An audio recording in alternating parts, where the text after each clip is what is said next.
Hello everyone. I'm glad to see you on my channel. The story I'm going to tell you today is pure. It is true that all the bad things that happen in life happen for a reason. It is said that we can appreciate the good things, the things when they happen to us. I hope you enjoy this story. I wish you a pleasant viewing experience. Why are you rushing around, John? You've had enough of going back and forth. Emily Parker grumbled, looking at her husband. She loves Michael, and they will marry. Get over it. I cannot, John Parker flared up, emotionally splashing his hands. I cannot see my daughter marry this mediocre. Couldn't she find someone of her own caliber? Or would you rather not get divorced at all? All you think about is yourself. You were a big mouth on Alex, and I'll give you that. But Michael is better suited for Sarah. He's a hard worker. He respects her, he takes care of her, and most importantly, she glows around him. That's what you should be thinking about, not your comfort. So it's not for you to live with him till old age, and not for you to have children. You made your family the way you wanted it. Don't stop Sarah from doing the same. Emily put her laptop aside where she was studying a new needlework scheme and turned her full attention to her spouse. To remember, was Sarah and Ethan happy? And what had gotten them divorced? That's right. But is that the kind of husband you want for your daughter? All right, calm down or your blood pressure will rise. John waved her off. I'm just grumbling. What's going to change? If she wants to live the rest of her life with that fool, that's up to her. But I'm not helping. Emily lowered her voice as the voices and laughter of the soon-to-be newlyweds could be heard behind the wall. Sarah and Michael were getting married. In just 2 weeks, the preparations were in full swing, and the father of the bride could not accept it. Ethan was from a decent family of businessmen, so the father-in-law immediately liked. They could spend hours discussing financial schemes, negotiation strategies, and ideas that no one would realize for another 5 generations. Michael and John's opinion was no use at all. He wasn't a beggar. He had an average income, but he lived modestly, having a huge load of responsibility on his shoulders. Do you want him? He will only bring everything to that family. John bent his line from the very beginning of the relationship, setting his daughter against the prospective groom. Michael is a great family man, and his care for his mom and disabled brother speaks to that. How many young men have you met who pulled the whole family together? Sarah stood up for her lover. As much as you don't like it, Dad Mike is going to be part of our family. I'm not doing it. Sarah wasn't intimidated by Michael's ailing relatives. His mother Nancy was suffering from stomach ulcers, and his brother Zach had been confined to a wheelchair since childhood and needed constant care. But John wasn't about to accept their family's impending disaster. He was determined to upset the wedding by all means, but he didn't know how to break up Sarah and Michael. The right idea came at the last moment. John decided to invite Ethan to his daughter's second wedding. Let the offended ex-husband himself solve all the problems for him. Having received an invitation to the celebration of the newlyweds on behalf of Sarah herself, Ethan had to appear at the registry office right before the signing to prevent Sarah and Michael to put signatures on the documents. Everything happened almost exactly as John Parker had envisioned. Only Michael turned out to be much more bold and firm than he expected. "Oh my God, Nancy," the maid of honor exhaled when she saw Ethan among the guests. He appeared with a face twisted with rage and immediately lunged at Sarah. "You wretch," he shouted, lunging forward. But Michael immediately grabbed his arm. "Let me go, you scoundrel." A distinct odor of alcohol emanated from the intruder. "How dare you humiliate me like this?" inviting me to your wedding. Damn your wedding to hell. You dumped me for that pauper. Shut up. Shut up. Now, there are guards here, Sarah shouted, wanting to protect her fiancé. She was sick of everyone around her belittling Michael. After all, she loved him. She loved and knew how gentle, reliable, smart, and funny he was.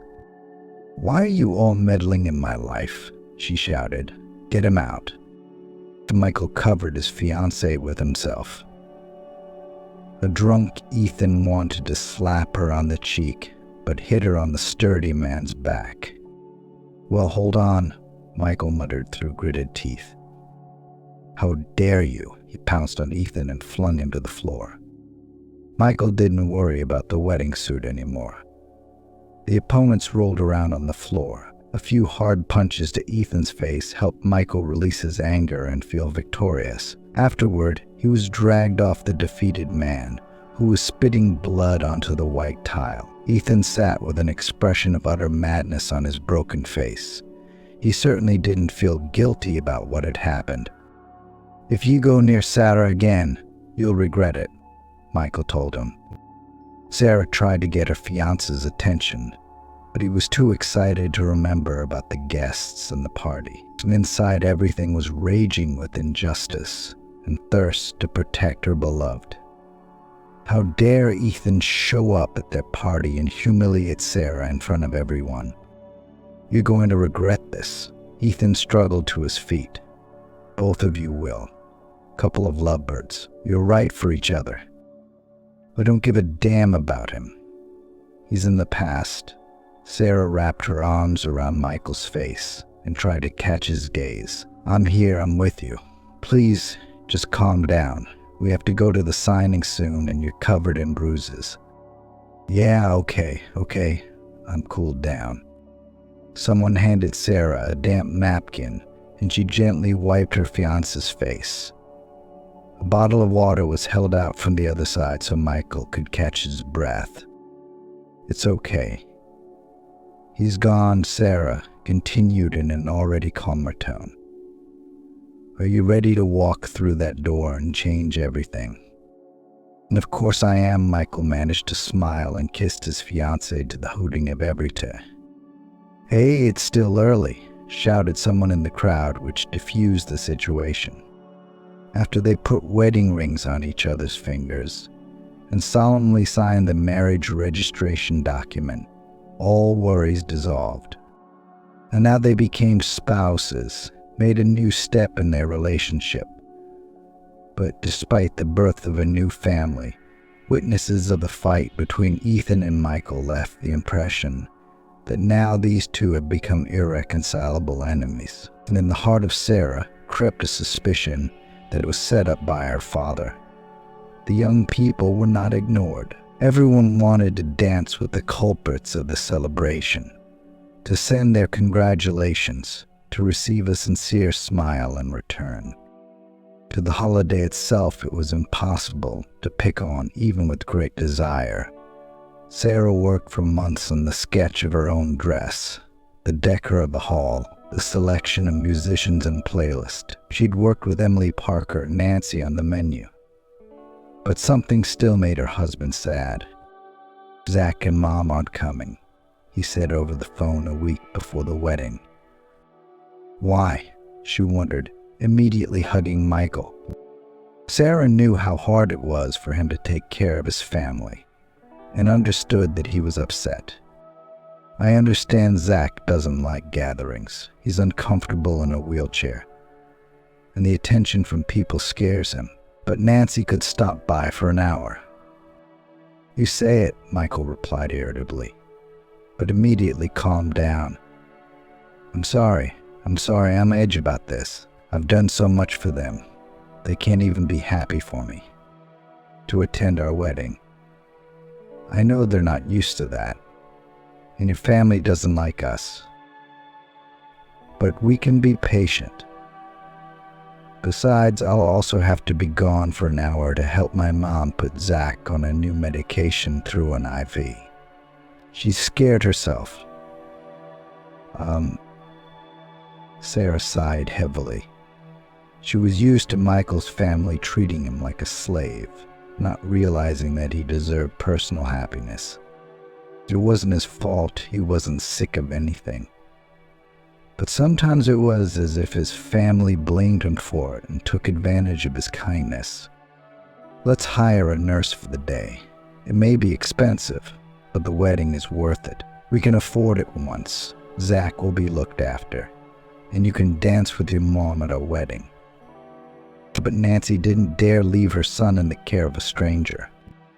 So Michael had to leave his own wedding after all to fulfill her whims. That's when Sarah and John Parker's dance took place. Thank you, Daddy, for the memorable gift, Sarah said wryly as her father put his arm around her and spun her in a slow waltz. I won't even deny it, he replied with a completely serene look. Your plan failed. Michael is now my lawfully wedded husband. Get over it already. And if you don't play fair, I'll answer to you too. Are you really threatening your father? John didn't take his daughter's threats seriously. This can't go on any longer. Either you accept our union or we will move to another town away from your intrigues. That's the way it's going to be. Daddy, meaning the determined attitude, her daughter made John Parker look her in the eye with surprise. But there was a loud knock on the door of the newlyweds' apartment. Sarah woke to a knock on the door. It was only 9 in the morning. Who could have come this early? She tied the belt of her robe and went to open the door. A man in a police uniform stood on the doorstep. She was wide awake. An uneasiness stirred inside. Hello, is something wrong? She asked. Good afternoon. Does Michael Smith reside here? The policeman inquired. Yes, he's still asleep. Why? Alarmed, Sarah let the persistent policeman inside. Your husband is coming with us. He's charged with murder. Are you out of your mind? What murder? Sarah laughed nervously. We had a wedding yesterday. Oh, and we spent the night together. Ethan Thompson was murdered last night. Ethan? No way? It can't be. I mean, Michael wasn't at the wedding all the time. He was away all the time. Yes, but he was traveling home. He had to give his brother his medicine. All the guests remember the fight with your ex-husband well, Sarah. Now, get out of the way of the work. No amount of protest from Sarah helped to counter the detention. Michael was lifted from the bed, allowed to dress, and immediately taken to the station. I'm going to follow you, Michael. I'm going to sort this out. This is a terrible mistake. I'll get you a lawyer. You won't be held for long. Do you hear me? This is some kind of setup, repeated the confused Michael, who had less time to recover than his wife. Before he could wake up, he was already an accused murderer. Sarah gave detailed testimony about yesterday and Michael's relationship with the late Ethan. She still couldn't believe that it was necessary to talk about her ex-husband as if he were deceased. It was all too much for her. The lavish celebration had been overshadowed by the death and its aftermath. But what bothered Sarah more was that her Michael was now in a detention center, with some scumbags that could seriously hurt him. What's up, kid? You got someone down? A large inmate asked Michael. The man chose the tactic of silence, hoping not to provoke a conflict. But that only irritated his cellmates. Have you swallowed your tongue? Or do you think you're better than us? You think a rich wife will get you out soon? Good, you pretty girl. I wouldn't mind a vacation with one, either. Michael was on edge. Ethan's antics had gotten to him yesterday, and today some guy had brought it up again.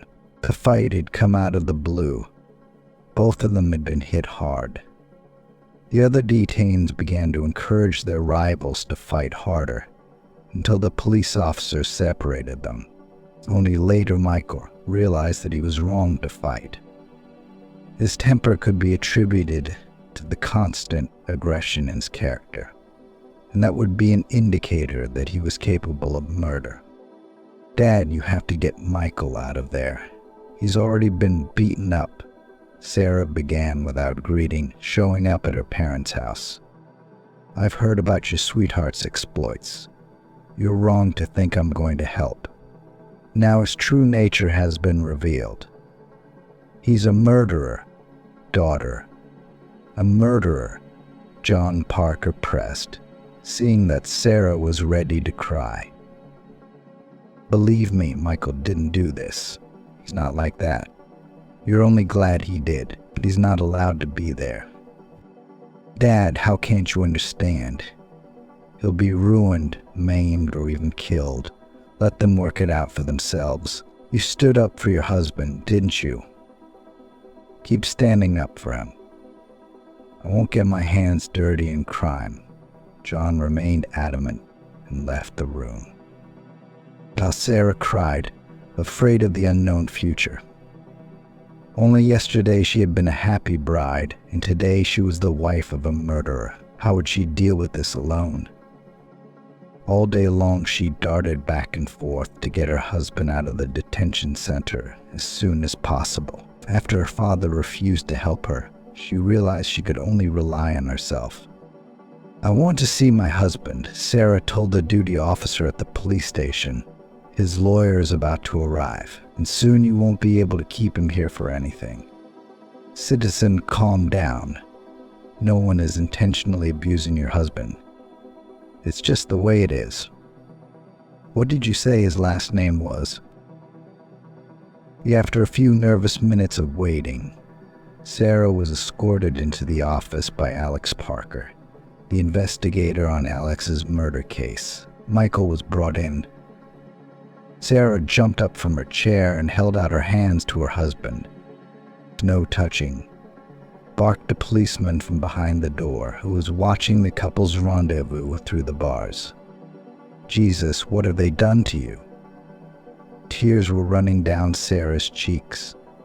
It pained her to look at a battered Michael, who couldn't even smile at the joy of seeing her. It'll heal, Michael brushed it off, trying to look braver than he actually felt. But the longer he stayed in the isolation cell, the more hopeless his own plight seemed. Someone had made it so convenient that his fight and his excursion from the restaurant had coincided with the day Ethan had died. Apparently that person was aware of their family drama and had twisted it to make the situation work for him. What do you know? Is your father going to help? He seems to have all the connections. Sarah immediately gloomed. Dad's just glad you're here. I arranged it all myself. And there's a lawyer on his way to see you. He's one of the best in town. Tell him everything. Don't hold anything back. You can trust him. What did the investigator tell you? Didn't he show you the pictures? Explain how he was killed. He was walking drunk on the embankment. Someone hit him on the head from behind, and that was enough for Ethan to pass away. Michael exhaled. You know, we need to find witnesses, my neighbors at the house, to testify. I can't have been in two places at once. It's not a big city, but you can't go to both places in an hour and a half. Who could have seen you in the yard yesterday? Which of your neighbors did you see? I could ask around, get their statements on camera with their permission, Sarah suggested, excited that she could do something to help her husband. After you talk to the lawyer, he'll already have one piece of evidence on his hands in time. That's what he'll build off of. Good. And go to the waterfront, Michael suggested, catching a glimmer of hope. It's a crowded place. There's always someone walking around. Maybe someone had seen Ethan and could recognize him. There are stores and parking lots nearby.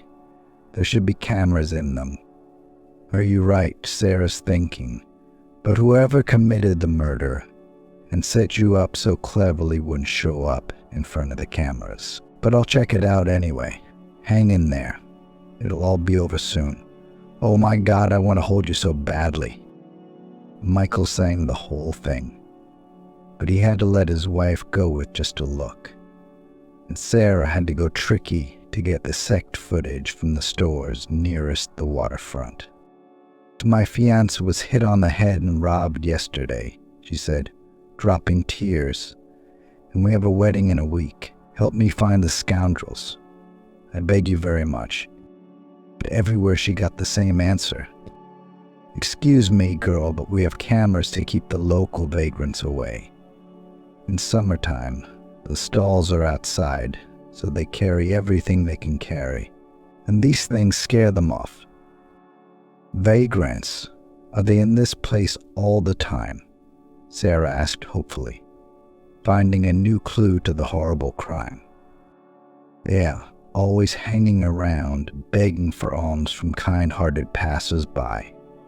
I think they should be chased out of here with a stick, scaring away all the decent customers with their stench." "Thank you very much," Sarah replied to the shopkeeper and sprinted out into the street. It didn't take long to find them.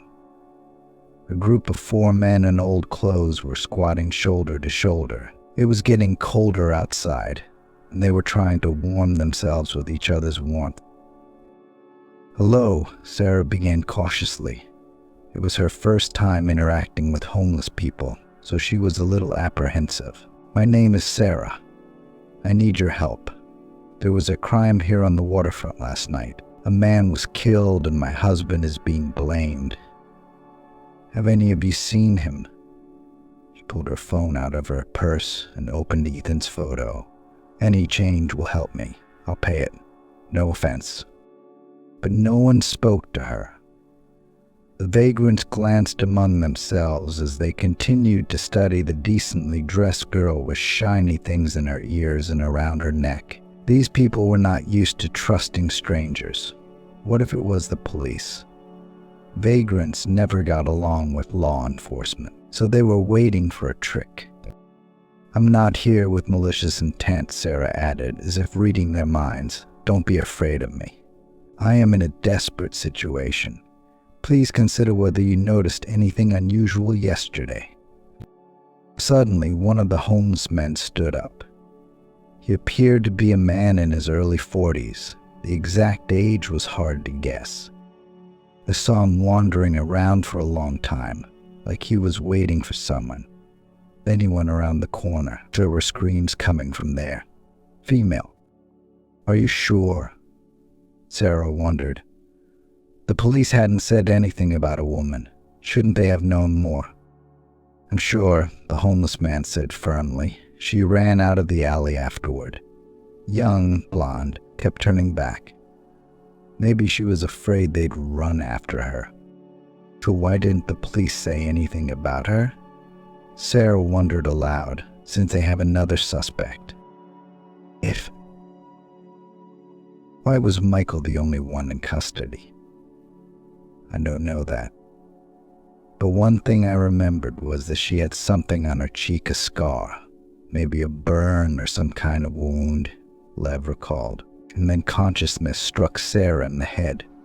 It was Emma, the maid at her father's house. She had told herself that her sister's house had burned down when she was a child, a memento of that terrible day. Emma knew Ethan, for they had been married for 3 years. Ethan had crossed paths with her at her father-in-law's house. Sarah's efforts have given the police a new suspect. "Alexei Parker, can you hear me?" She followed the investigator down the hallway. "I have another suspect in Ethan's murder. Actually, a suspect." And who is that?" Smirked at him, but stopped so that the clatter of the rich lady's heels would not annoy her. "The whole department. I'm not in the mood for jokes right now. The statement's on video, and I know the suspect. Her name is Emma Gordon. She works as a maid at my father's house. That's all I know, but I hope it helps." "Help who, Sarah Parker?" "Your husband?" Alexei did not lose his skepticism, believing that the case is transparent. Ethan's killer is Michael. She'll help bring justice. And Michael too. So do you want the videotape of the deposition? Or would you prefer to see it in the courtroom? Alexei Parker stopped stalling and accepted the help. To his surprise, he realized he was wrong. There was a second suspect. The police were now looking at Emma as well, calling her in for questioning. As a witness for now, no charges had been brought against her yet. Emma was only required to talk about her relationship with Ethan. What is your relationship with Ethan Parker? Alexei Parker asked the question. He deliberately did not tell Emma that they knew about the murder. So we had an affair, the woman confessed, ashamed of her connection with a married man. How long did it last? Quite a while. We didn't become lovers right away. For me, relations with a married man have always been forbidden. But Ethan knew how to charm. I often saw them together with Sarah Parker, and I felt bad that I agreed to sleep with her husband behind her back. But I fell in love with him. He said he and his wife were different, that we were better suited for each other. Ethan promised we'd be together after their divorce, which was the talk of the house. And that's when I dared to tell him I was expecting his child. Emma squeezed her eyes shut, trying to stop the tears. He was just feeding me promises and would never marry an ordinary maid. He was a rich man. His reputation was important to him, as if cheating on his wife would honor him. But I found out about that later, and Ethan forced me to have an abortion. Said the baby came at the wrong time, that he needed to deal with Sarah Parker first. They had a tense relationship, and when I did agree, he left me right after the procedure. Emma sobbed. He wanted to get rid of our baby from the start, so I wouldn't attach him to me. And now I can't have children because of that cowardly bastard. I can never get pregnant, never be a mother. That's why I've been stalking Ethan. I wanted to tell him everything, and he was avoiding me. I wanted him to take responsibility, to pay for what he did. You can't do that to people. You can't use them up and throw them away like toys. And so what happened between you two yesterday? What was the matter? Did Ethan do something? Emma asked, puzzled, having recovered a little from her personal drama, for she didn't know about the murder. Answer, Emma. We're looking into the circumstances of the attack on Ethan, Alexei Parker said politely, but bluntly. Emma began to guess what this was about. We agreed to meet yesterday at the waterfront. More precisely, he suddenly called me himself. You can check the calls, she added hastily, starting to get worried. Alexei realized he had startled her, but still waited for a detailed answer. He prepared to catch her in a lie. You met, and how did Ethan behave? He was drunk, started yelling at me. Emma was immersed in the events of last night when she was startled to see her resentful ex-lover in front of her. Showed up. I knew I'd come running like a dog at your first call. Without controlling the volume of his voice, Ethan immediately began insulting Emma. I'm a doggy. Then what's to say about you when Sarah got married and her family kicked you out of their lives? Everything boomeranged back to you. You're miserable. Emma didn't shy away from the pain, deceit, and betrayal she'd been through either. Emma had seen what Ethan really was. He wasn't worth her love and sympathy. It's all the same. Both you and she need a good girl to know her place. You can't be given power at all. Besides, what would she be without her father? And you without me, Ethan parried. Without you, I'd be a happy woman, a mother, and all you do is ruin people's lives. Sarah is better off without you. Her new husband isn't chasing every skirt. He doesn't need John Parker's money or a big name. Even without the money and the name, he's 100 times better than you. You're a worm who can only take advantage of someone else. On your own, you're a zero without a stick. Shut your mouth, you fool." An exasperated Ethan lunged at Emma and pinned her against the wall. She squealed as she felt the first blow to her side. "Help! Help!" she screamed, trying to break free from Ethan's devastating embrace. She tried to bite him through the fabric of his jacket, but she couldn't do any damage. Emma didn't realize when they were on the ground. Ethan started to choke her, but she was able to crawl away from him and push him off with her legs. Blood pounded in her head.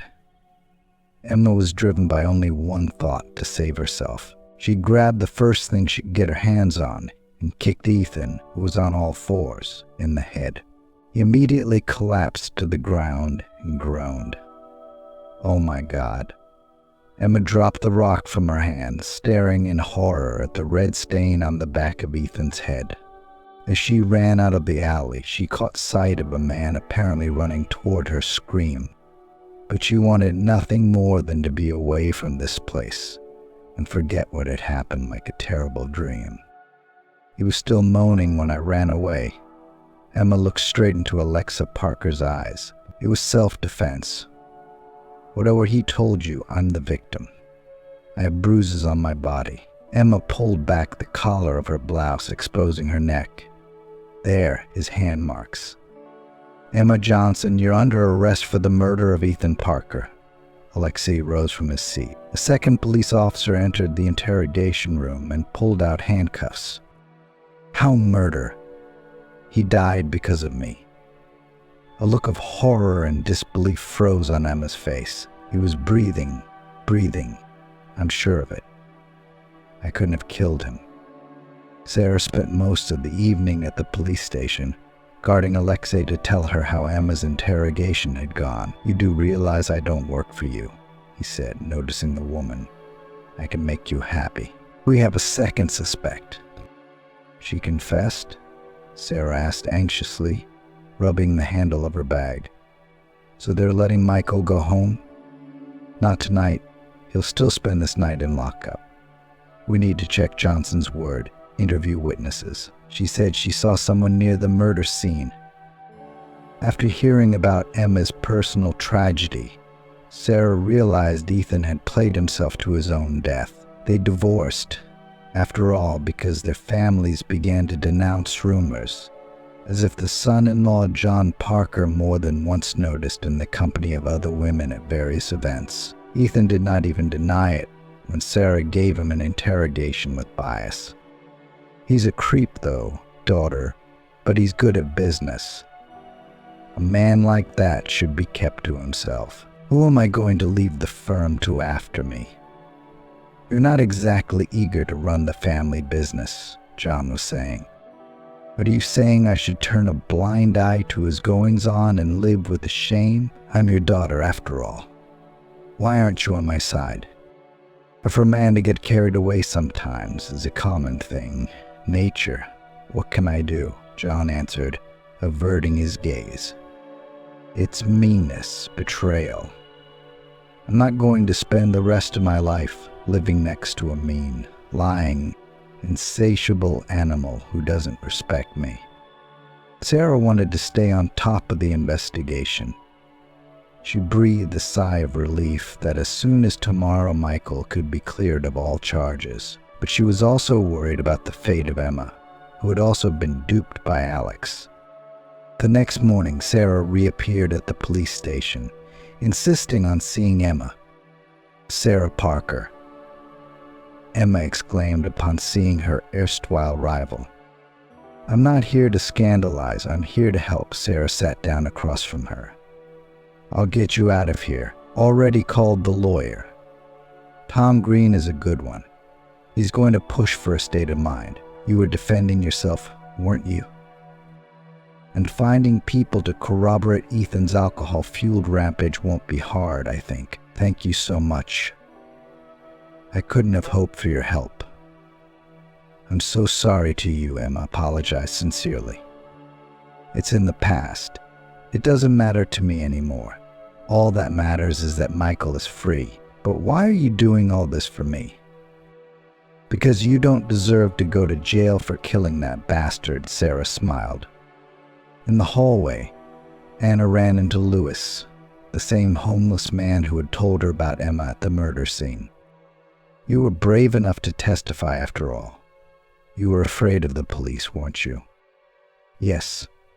I thought about it and became a witness for the defense. He nodded, adjusting his worn jacket. You're doing a good job. I know, because I was in that woman's shoes once myself.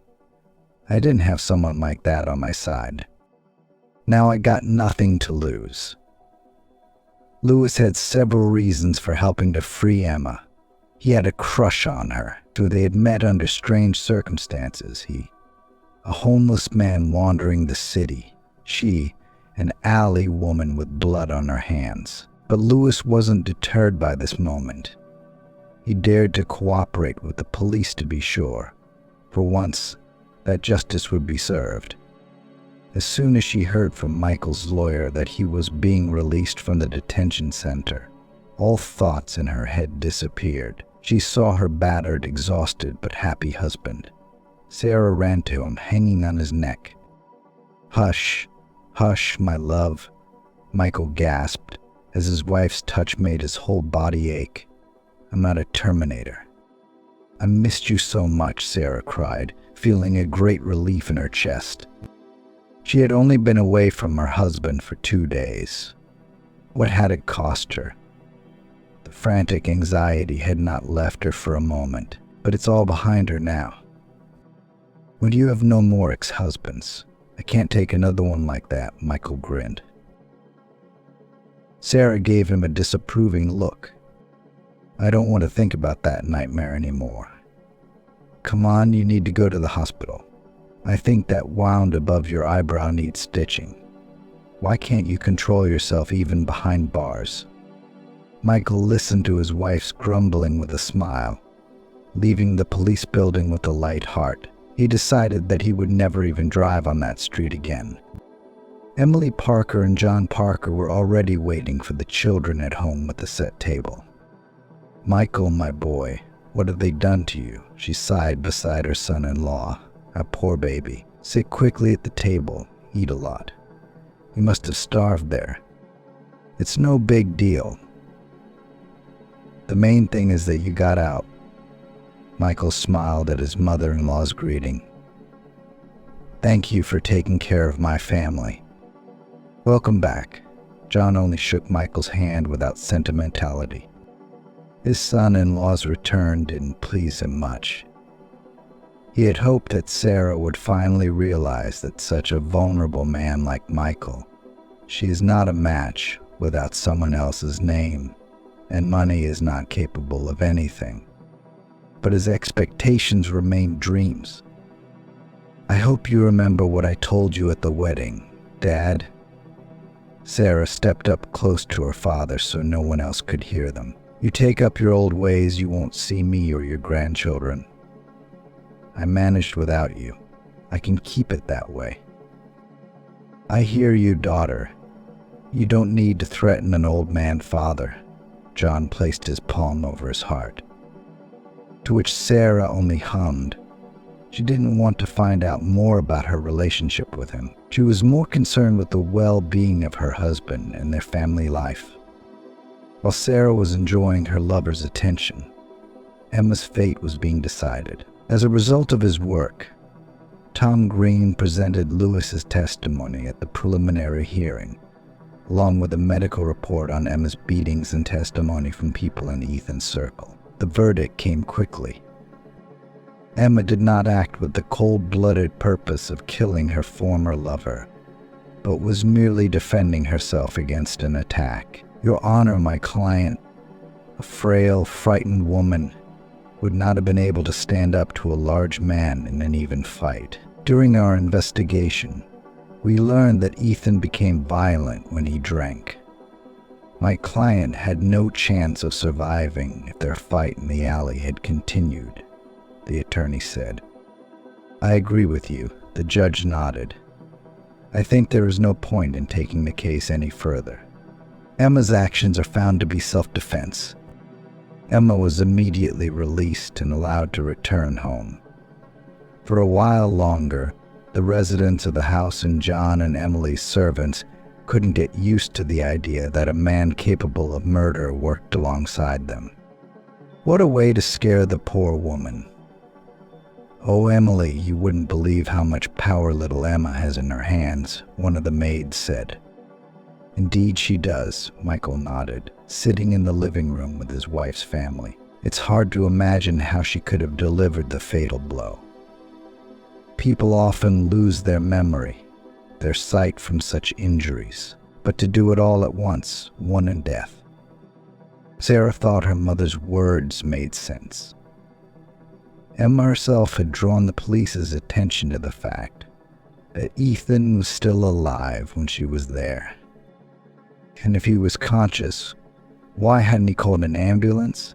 He never forgot his cell phone. It was odd that he just stayed in the alley bleeding instead of screaming, trying to save himself, crawling out into a public place.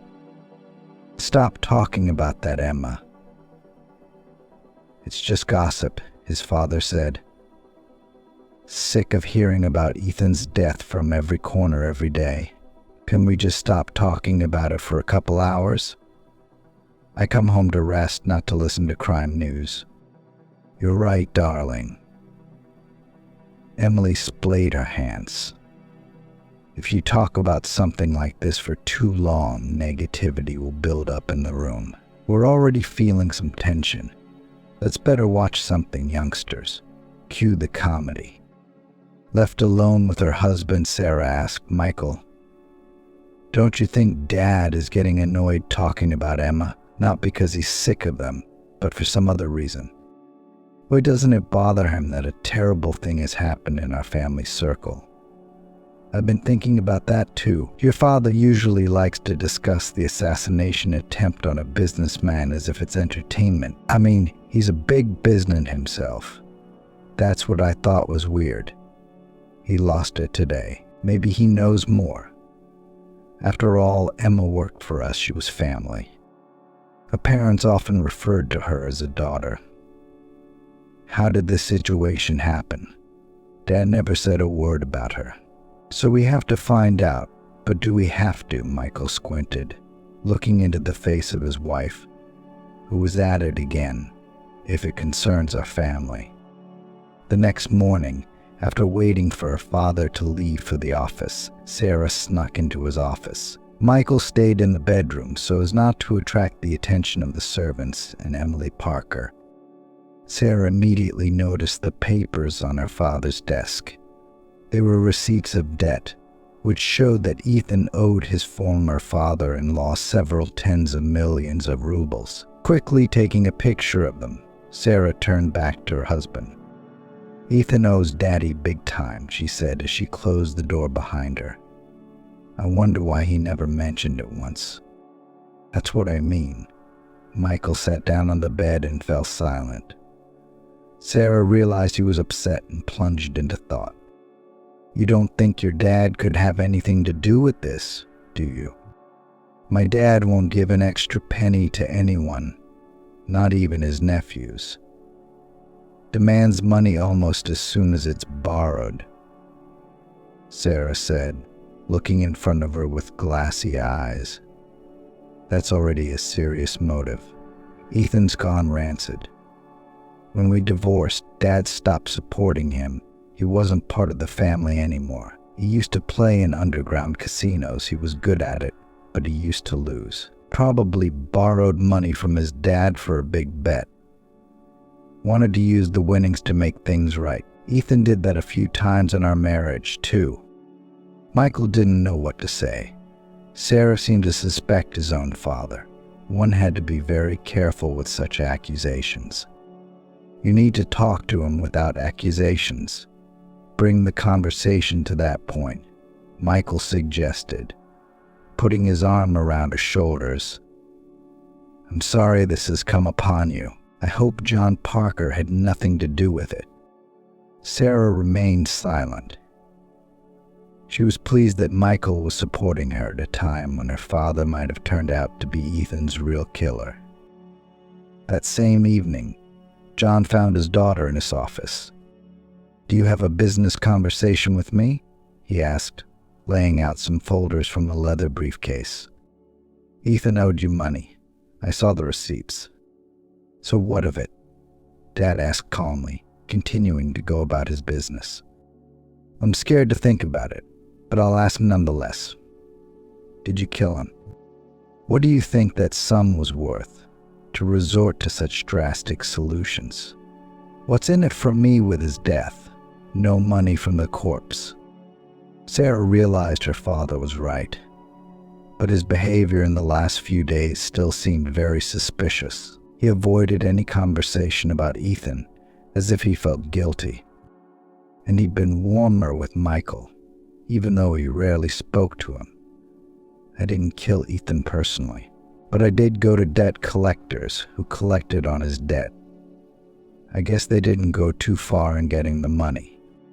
Sarah put her palm to her mouth and exclaimed, "So it's because of you. When I came to ask for your help in freeing Michael, you knew all about it, and you kept quiet. Deliberately turned me down. I merely seized the opportunity, as I always have. That's the quality of any businessman. Do you think you'd be living like a princess if it weren't for that ability of mine?" Raised his father's tone, beginning to get angry. "I was the one who suggested Michael to the police as a suspect. I thought it would alienate you." "Dad, are you out of your mind? You play with lives, but you're not the Lord God. Because of you, a man died and 2 almost ended up behind bars. All because things aren't done the way you want them done." It all came together in Sarah's mind. Emma had hit Ethan with a rock, but not killed him. The collectors had found him in that state and miscalculated the force. But Lewis had only seen Emma and thought she'd accidentally killed Ethan. The news of John Parker's involvement in Ethan's death jolted Emily Parker. "John, why didn't you say something right away?" she howled, keeping her husband away from her. "It's not like you've never smeared your name with something like this. Never stooped to murder. How could you hide it? And you wanted to ruin Michael's life, too." "Emily, listen to me." John circled around, trying to explain himself to his wife. But she was adamant. "I don't want to hear it. I'm going to the police." "I'll confess everything today," John Parker declared. "It's been weighing on me. I won't live long with this weight on my soul." John knelt before his wife. This was not easy for such a proud and self-loving man. "Will you sit down?" Emily Parker contradicted herself, fearing for her husband's fate. "But I'll atone for my sin and be clean before the law, and Emma will be out of the news. It wasn't her blow that killed Ethan. The whole family saw my father off at the ward." Sarah didn't hug him goodbye, still reeling from anger and disappointment. "I've earned your forgiveness, daughter," John said goodbye.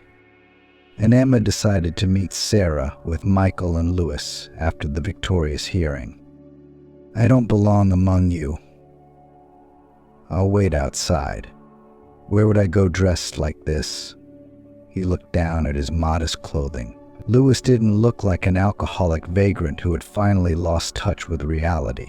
He was looking after himself as much as he could in the conditions of a homeless shelter. "I collaborate with the volunteers. Through me, they communicate with our people, rather than rushing to trust strangers. You were deceived once, weren't you? Then you should change." Sarah winked at him. "We'll stop at a barber store and a store on the way. We'll pick you up something?" Best not to argue with her, Michael laughed, noticing Lewis was about to object. Emma had cried right outside the courtroom when it was announced that she no longer had a murder charge hanging over her, and with self-defense, John Parker's confession had helped Emma get her life back on track. Kind called out, "Thank you all so much. If it wasn't for you, Sarah Parker, I'd be locked up for 10 years, Emma sobbed on the shoulder of niece's former employer. And to you, Louis, a special thank you. Emma turned to the man and kissed him heartily on the cheek. When he was brought to order, there was nothing to stop her from regarding him without disgust. We have reservations at the restaurant, Michael reminded her. Let's celebrate our release and the change in company life, Emma said. The group, made up of very different people, were surprisingly easy to talk to each other. Emma couldn't stop thanking those gathered. I want to toast each and every one of you. She raised her glass of champagne as she looked at those in attendance. Thank you for sticking around and doing your best to rescue me. No one but you could have done it. For freedom, they all echoed. Louis, what did you do before? Sarah asked unashamedly.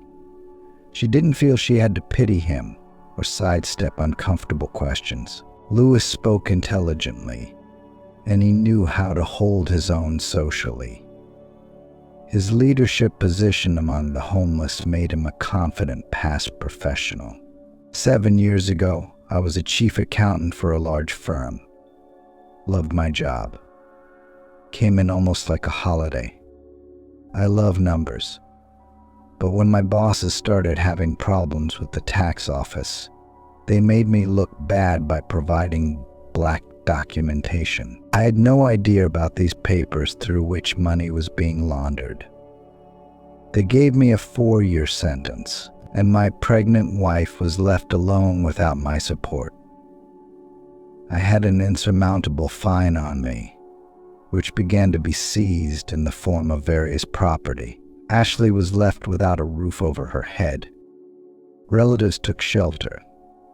She was just a few weeks away from giving birth, and her nerves caused her to hemorrhage. Neither she nor the baby were saved, Louis added quietly, clenching his fists in pain. The personal tragedy still hadn't let go of the man who had unjustly lost everything in an instant. Coming out, I could have tried to challenge the court's decision, but I didn't have the moral strength. The death of my family had crippled me, and I was sheltered on the street by vagrants. Emma was so upset by Louis's story that they spent the rest of the evening whispering to each other, sharing their feelings about the loss of loved ones and children. It seems two lonely people have found each other's support. Sarah smiled and shifted her gaze to her husband. You should visit your father, Michael told her. Still don't have a concrete position on the situation with John. Yes, he hurt us, but it turned out okay, didn't it? He could have balked and lived his old life, but he cares about his family. You are dear. I'm not ready to forgive him yet, Sarah replied, making it clear she didn't want to talk about it. Sooner or later you'll have to decide that. Please, just don't drown in your resentment. Michael stroked his wife's head and nuzzled her hair. John Parker's lawyer had done his best, getting his client a 14-month sentence.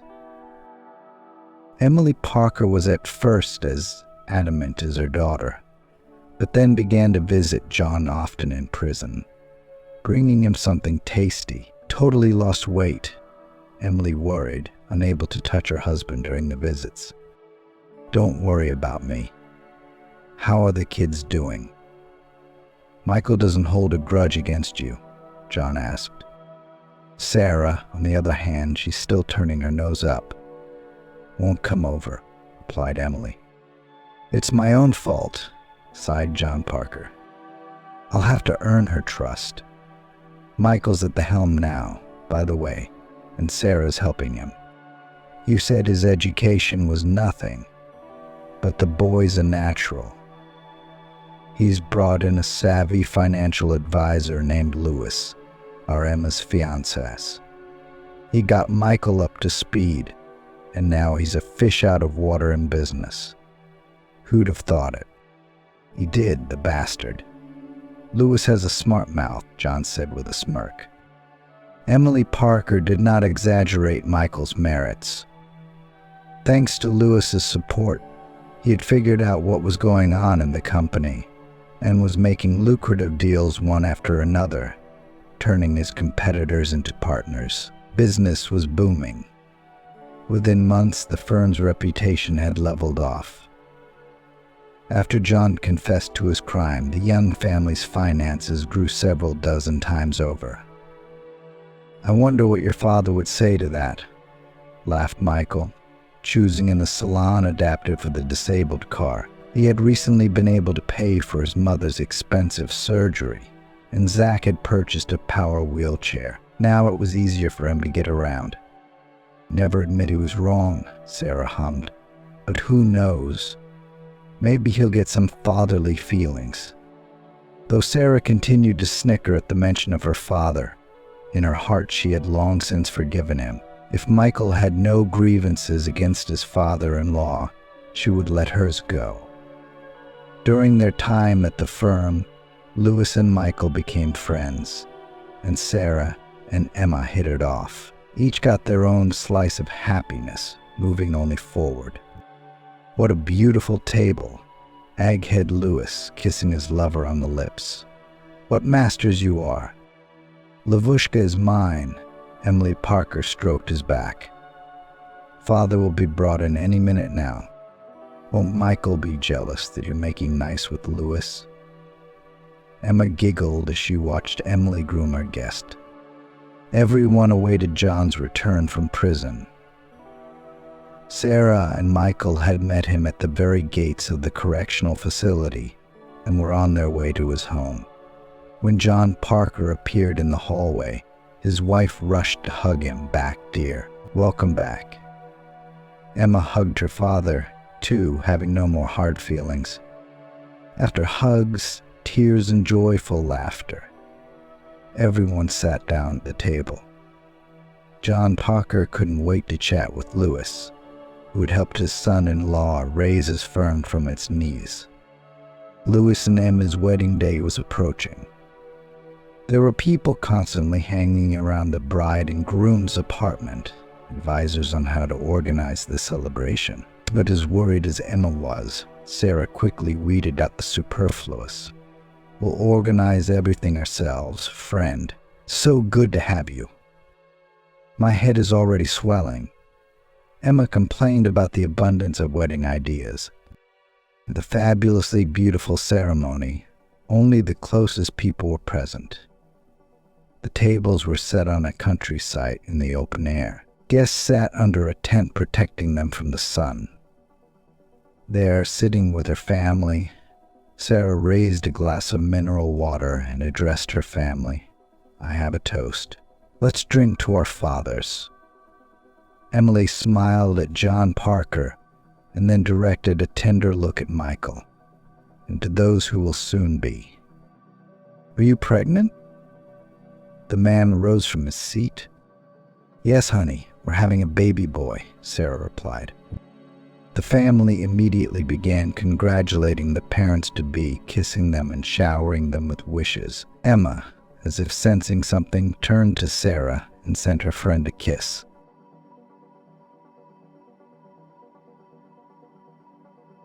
For as long as she could remember, Megan had always dreamed of warmth, care, and attention. All this she lacked from early childhood. Megan's mom died of a heart attack when she was about 5 years old. The duration of the ward was forbidden to give birth at all due to health conditions. Doctors warned of the risks, but the woman still decided. The first years of her life, Megan was the most beloved child in the world.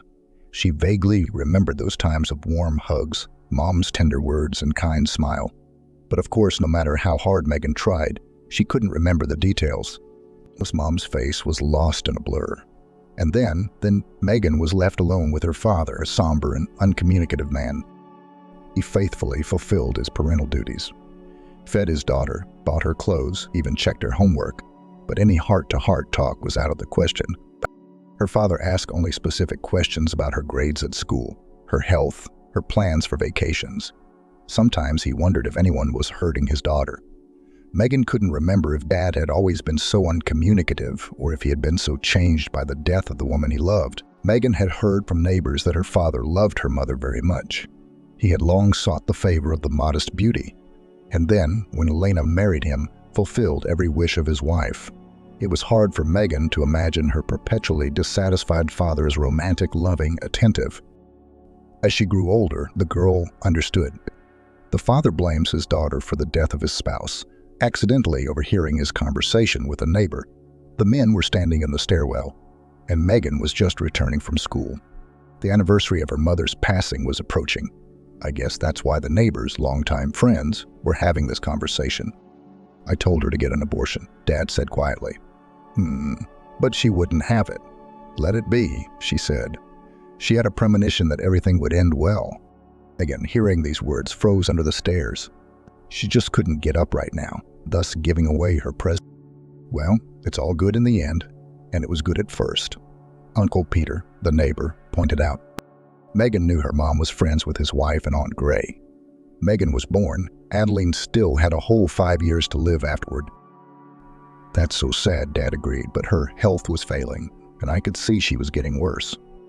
And those sleepless nights, I myself tried to get up to my daughter to adult her to sleep, but I could not be there all the time. And those assholes, they finished her after 5 years. That's for sure. Even the doctor confirmed it. Megan was having a hard time processing what she had heard. She hadn't discussed it with anyone. And who would she tell?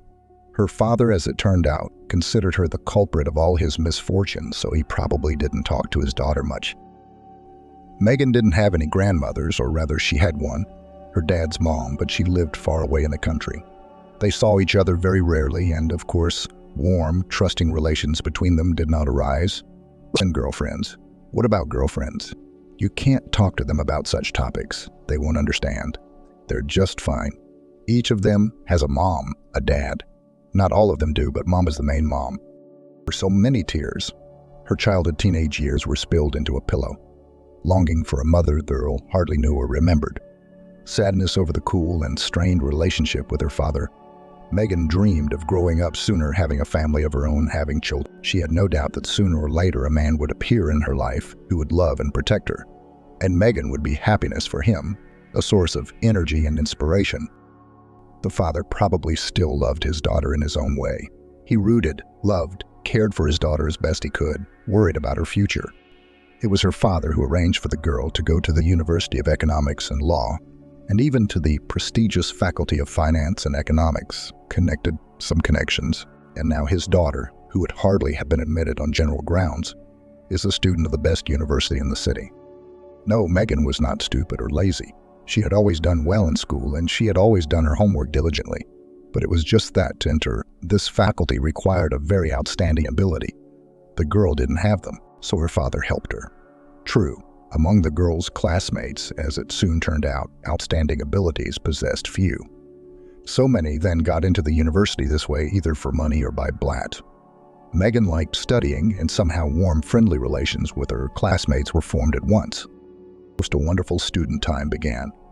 Life had changed a lot. Megan felt that very soon she would become an adult and independent, which means that her dream of a loving family is very close. In the 4th year, fate dealt the girl another crushing blow. She was left all alone.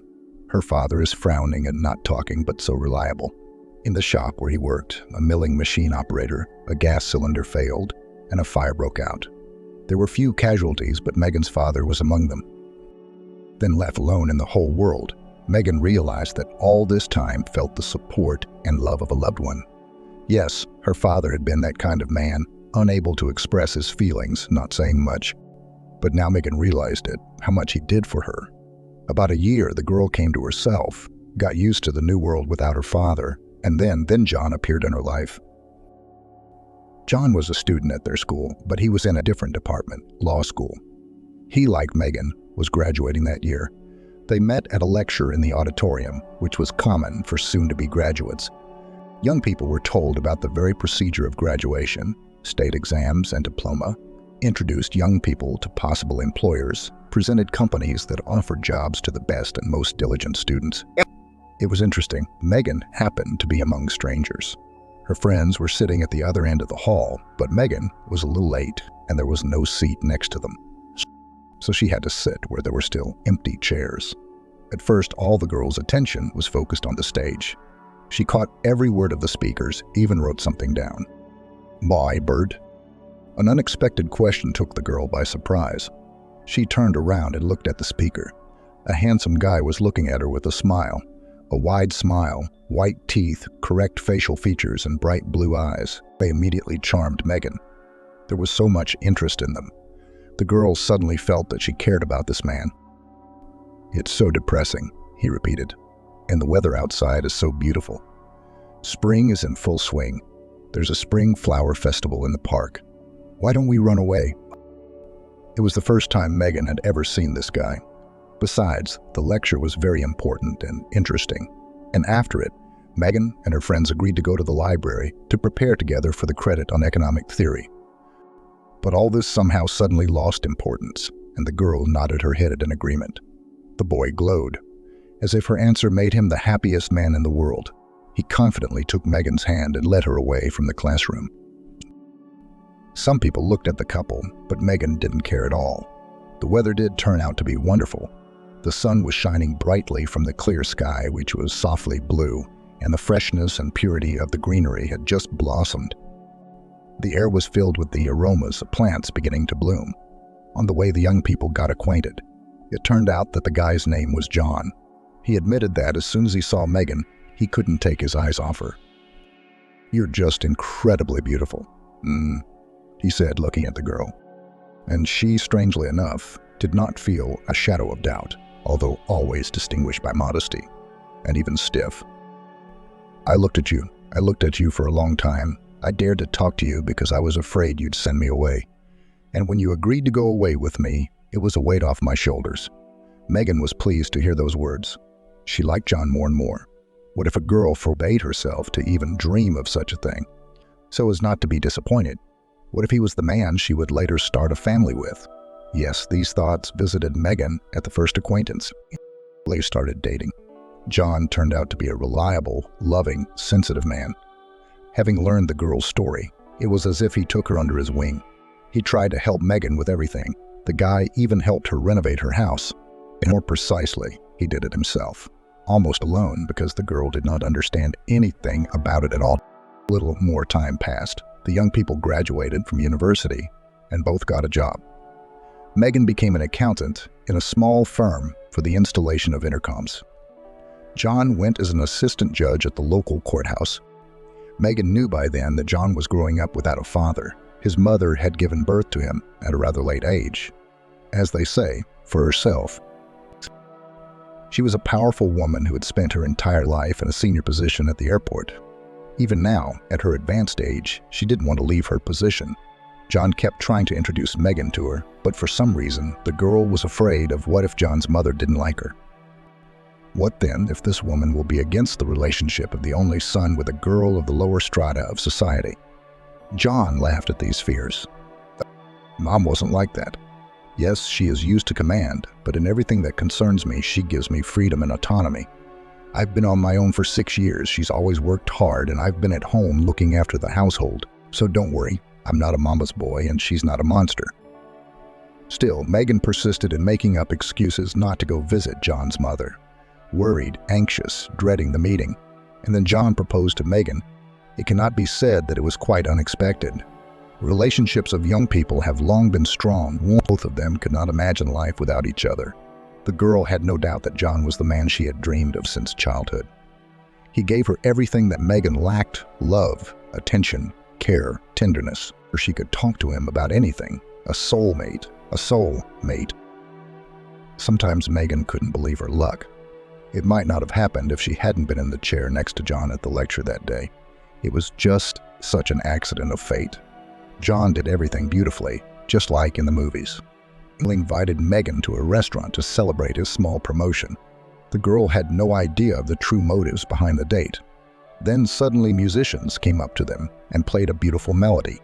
Megan, flapping her eyes in surprise, looked at the men in white tails. Then a waiter appeared with a gorgeous bouquet of roses. John took it from the hands of the young man and with a smile presented it to Megan, then deftly pulled out of his pocket a velvet box. "Be my wife." John smiled, looking into Megan's eyes. "You are the most beautiful girl in the world. I love you and I want to be with you always." The girl then even had tears flowing from her eyes, so much she was touched. This proposal, it was made so beautifully. John had carefully prepared for the meeting, so much thought. What was happening resembled a scene from a good, though not too original melodrama. The young people began to prepare for the wedding. Both decided that they did not need a lavish celebration, just a party with friends from the university in a restaurant. And yet it was necessary to solve a lot of issues, to book a place in the registry office, to find a restaurant, to think over the menu. And, of course, now Megan had to meet John's mom. There was no point in delaying the meeting any longer. Megan remembered the day she'd first seen Martha. She'd been terribly nervous, but the woman who'd opened the door had seemed to be smiling at her genuinely. Tall, slender Martha looked very stylish in her elegant dress, with her hair slicked back smoothly. A real lady, and she behaved in a very friendly and polite manner. Megan realized at once that John's mother belonged to the so-called cold type of women. Careerist, used to work hard, compete, and achieve their goals. John is the same. He does not wait for heart-to-heart talks, warm embraces. No worldly advice. Martha's not going to be a second mom. And in the role of caring grandmother who spoils grandchildren with pies, it is also difficult to imagine her, but it's all nonsense. Martha caused Megan respect and even admiration. You bet, because she has achieved so much on her own and became a boss and a wonderful son raised. All this alone, without the help of her husband or relatives. After the wedding, began to live in Megan's apartment. Both worked. John received a good salary. Enough even for some excesses, cafes and restaurants, beautiful clothes, concerts, and most importantly, to travel. For 2 years of marriage, Young managed to go to the sea 5 times. Not to luxury resorts with 5-star hotels, but still it was a wonderful vacation. Cheerful, carefree, full of sunshine and warmth, Megan and John together learned to lead a household. In principle, the young wife knew how to do everything. She had been living alone for a long time, but the head of the family had to learn new skills. Although John coped with it quickly and even as if playfully, Megan felt happier than ever. Next to her was a man who understood her half a word. John listened with interest to Megan's news, accumulated during the day, in all situations took her side, and he often hugged his young wife on and off. Megan realized that she had finally met the man she had long dreamed of and mentally thanked fate for this chance encounter. I wish our Stephen would turn out to be so smart and responsible, what the young father dreamed, rocking his tiny son in his arms. Megan nodded her head. She had slightly different plans for this child. The young mother wanted Stephen to be happy and healthy, and the rest was not so important. You didn't have to be a factory manager at all to feel joyful and peaceful. Stephen did turn out to be an incredibly curious little boy. He was ahead of his peers in many ways. Early began to walk, early spoke. The baby constantly asked his parents questions, was interested in the world around him, trying to understand literally everything. The newly baptized parents did not want the soul in the firstborn. And when he was about 4 years old, John and Megan decided that it was time to give birth to Stephen's little sister. Megan hoped that she and John would have a daughter. She wanted to give this little girl everything she didn't have herself. Pretty dresses, smart hairstyles at the matinee, talking about girly topics, doing things together in the kitchen and all that. But Richard was born, a wonderful blue-eyed baby boy, charming, charismatic, attracting the attention of others. So what's for the daughter next time? John smiled, rocking the stroller. It was their first family outing of the city. Stephen was holding on to the handle of the stroller too. He was so looking forward to his brother, so excited to see him. True, when Richard was brought home from the hospital, he was a little disappointed. It turned out that Stephen had hoped that his brother would be older right away.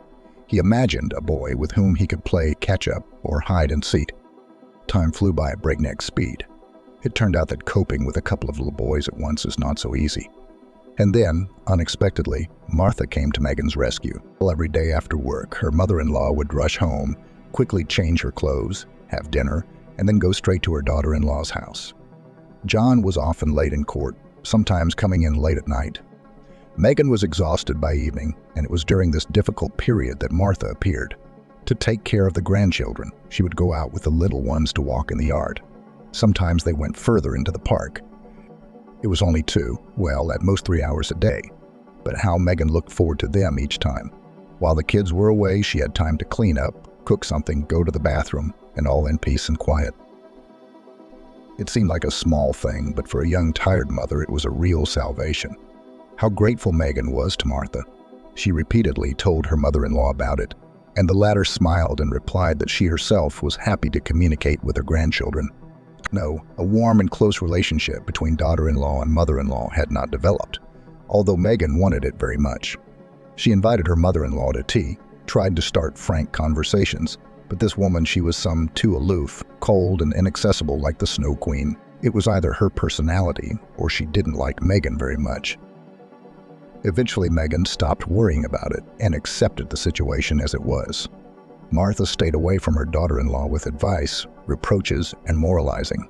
She showed up when Megan needed her and helped the young mother a lot. Perhaps the woman herself did not even realize how she supported Megan in a difficult period. A little more time passed, the boys grew up. Now both went to the garden, and Megan was finally able to go to work. There was more money in the family. The couple began planning a summer trip to the sea. It was to be their children's first. And then life in the country began to change. Enterprises were closing one after another.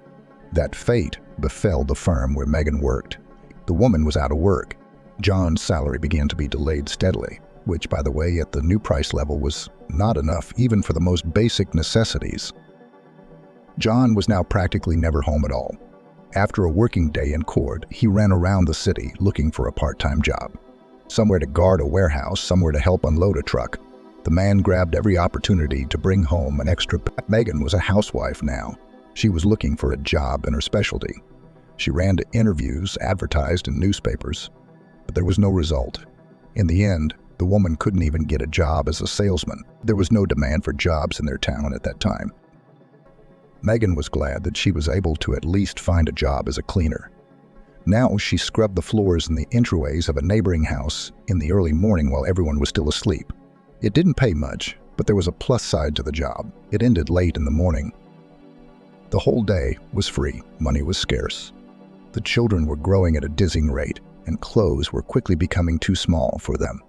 They also needed nutritious meals. This John and Megan could sit on buckwheat or pasta, and the boys need vitamins, meat, fruit, milk. Young spouses were often close to despair. It was Martha who kept them from being completely lost. She was cut down long ago, as she should have been on a well-deserved vacation by age. And just someone needed a warm place, which for a long time was occupied by a firm and principled boss. But Martha managed to save a certain amount of money during the years of work at a fairly high post. She dreamed of buying a small house by the sea where she expected to meet her old age. But circumstances have changed and prices have risen. Now the woman's savings would not be enough for a decent home, and she was not going to buy anything. So Martha used her savings to sponsor the young family every month. Both John and Megan knew if anything happened, they wouldn't be lost. Martha wouldn't let them go under. But at the same time, they both didn't want to abuse the woman's help, so they did their best. It was hard, and yet the feeling of a strong rear end kept them from being discouraged. In spite of everything that was happening, Martha was still unknown to Megan. Her mother-in-law kept her distance from her daughter-in-law, and she didn't hug her son either. But grandchildren are a different matter. Pulling next to them, the woman blossomed. She embraced them without shyness, kissed them, called them affectionate nicknames, and the boys reciprocated. Megan sometimes tried to talk to her husband about it. "Don't worry about it. Mom was always like that." He smiled. "Just a person like that. Kind, good, loving. But she does not know how to show her feelings. Maybe it's because Mom grew up in an orphanage. She didn't get love when she was a kid. So she doesn't know how to express her feelings. But she's reliable, and she doesn't abandon her own." When John and Megan's sons went to school, Martha took over the lessons. It turned out that she once, many years ago, wanted to become an elementary school teacher. Then the woman's career took a different path. But now the long-time dream was realized in her grandchildren. Grandmother was inspired by the boys. She knew how to be strict and demanding, but at the same time she emphasized to interest Stephen and Richard, to instill in them a thirst for knowledge, to develop the innate abilities of her grandchildren. While parents tried to get an extra penny and disappeared on earnings, their children did not run homeless in the yard. They were under the reliable supervision of their grandmother, who invested a lot in their development. Stephen and Richard were the best students in their classes. They were also good at sports, because Martha had time to take them to the volleyball section, located on the other side of the city. In this sports center, the best coach worked, and Martha did not agree to anything less for her grandchildren. And so they lived, stretched, supported each other, raised their children. And then one day, John got tired of working, as the man himself put it, miserable existence. He decided to risk opening his own business. It is clear that the man took the money for the promotion of the business from his mother. And where else? Not by taking out loans from the bank at crazy interest rates. Then the newlyweds had their first son, Stephen. The name was chosen by John, the name of his neighbor, who paid a lot of attention to the boy and became for him a kind of a substitute for his grandfather. He was a respected man, serious, intelligent. He headed a whole local factory for a long time. John bought some technical stuff from a warehouse in a neighboring town, sold it on the market at a higher price, and immediately made a profit, albeit a small one. The success inspired John, so he decided to work in this direction and registered as a sole proprietorship. Megan helped him with the documents. She was an economist, worked as an accountant for a long time, so reporting and primary documentation were completely on her. The couple rented a place in the market and began work. At first, the business was slow. The client base had not yet been built up. Links with suppliers had not been established. Profits in the first few months were either minimal or non-existent. I had to solve many different problems. Sometimes I even wanted to give up, but in the end, the business went on, and the small store and money. Finally, the family had money, albeit small, but their own. They didn't have to ask Martha for help anymore. John even managed to pay her back the money he had borrowed for the business. Megan knew that her mother-in-law tried to refuse to give this help as a gift to the young family. But John insisted. They flew to the sea after all. The boys were already old enough. Megan watched with what joy they were running along the beach, and her heart sank with delight. What happiness this was. More on that next. John's business grew. Soon the man opened an entire store, then another. Now he had a whole staff working for him, accountants, managers, salespeople. But Megan was given the opportunity not to work and to deal with the house and children. True, the boys had already become teenagers and no longer needed a nanny. But the family moved to a private house, and Megan had a whole garden at her disposal. For its improvement, the woman took up with energy and inspiration. And again she thanked fate for what is happening in her life. The house is a full cup, a loving husband, wonderful, talented children. Every day a reason for joy and pride. And a garden in which Megan felt like a full mistress. Here she felt calm, relaxed, peaceful. The woman believed that her present life was a reward for what she had experienced as a child. She also often regretted that her father did not see how wonderful life was for his daughter. He probably would have been happy for Megan, and he certainly would have cherished his grandchildren. And yet, as time went on, Megan began to realize that something was missing. John had grown distant.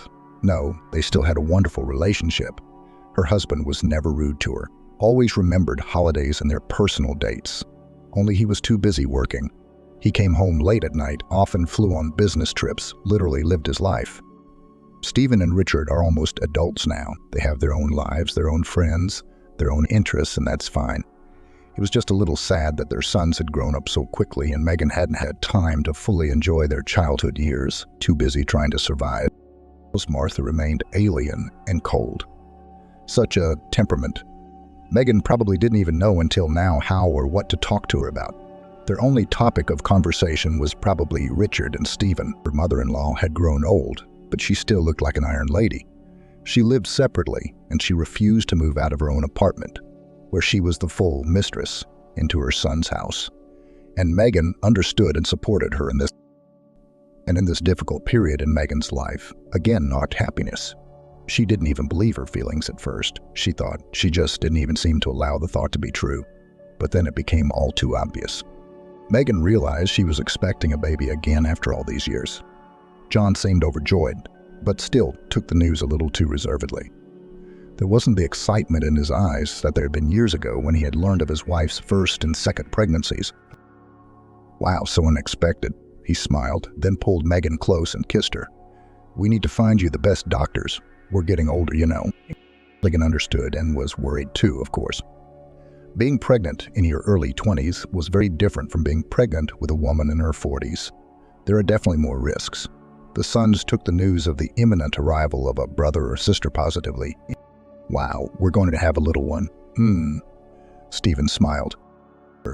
"It's so weird, but I like the news. It's fun." Richard shook his head. Martha, hearing the news, only shrugged her shoulders. "Well, it's unexpected, of course, but it's nothing special. I had John when I was a little younger than you. Everything's going to be all right now." The pregnancy, despite Megan's misgivings, went easily, but as an older woman, she had to undergo more frequent checkups. At the next ultrasound, Megan lay on the cold couch and prayed to herself that the baby would be okay. She, of course, dreamed of a daughter and a long time ago, since childhood. After the birth of her 2 sons, the wish had been forgotten. And now, when she found out that she was pregnant again, Megan began to hope again. How she wanted to become a mom of a charming girl.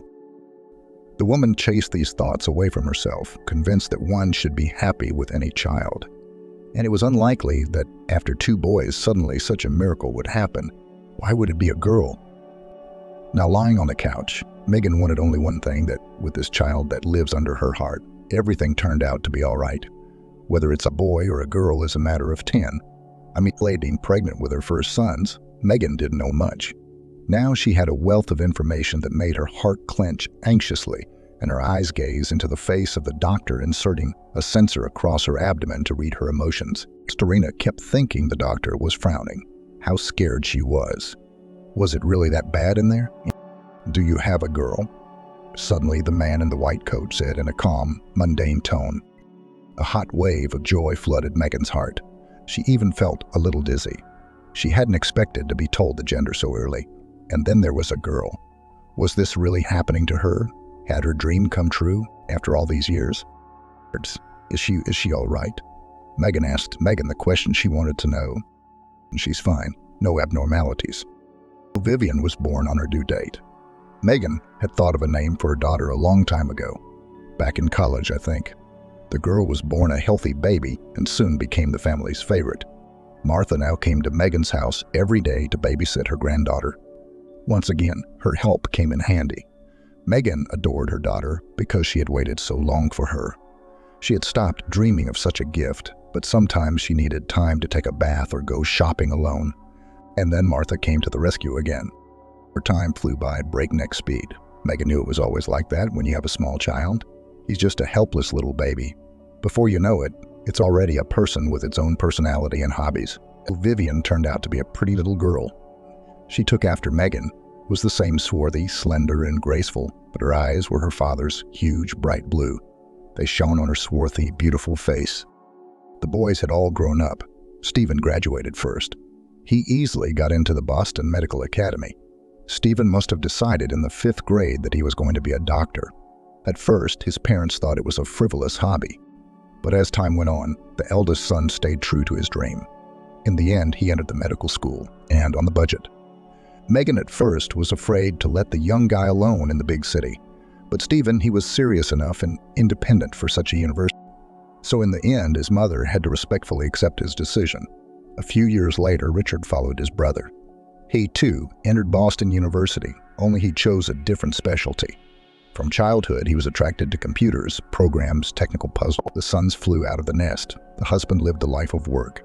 During this period, Megan realized what a happiness it is that she has a daughter small, beautiful, loved, and loving. She filled women's lives with joy and happiness, made it bright and meaningful. If it weren't for Vivian, Megan would feel all alone and unneeded now. Vivian practiced ballet and the girl was doing great. The choreographers were all saying she had real talent. Megan knew that her daughter went in her. Except that in childhood, Megan did not have such an opportunity to show her gift. Her father, of course, did not take her daughter to a club, but Vivian had succeeded. The girl even traveled with performances in different cities. A real tour, loving, caring mother everywhere accompanied her.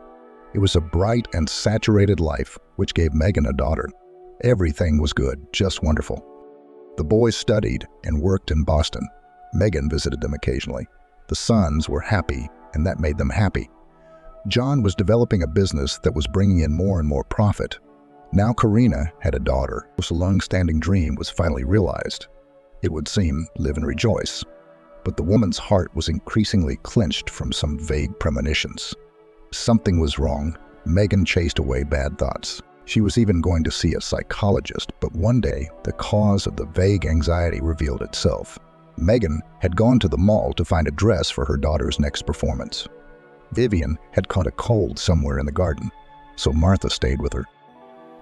Megan went to the mall. The woman was in high spirits.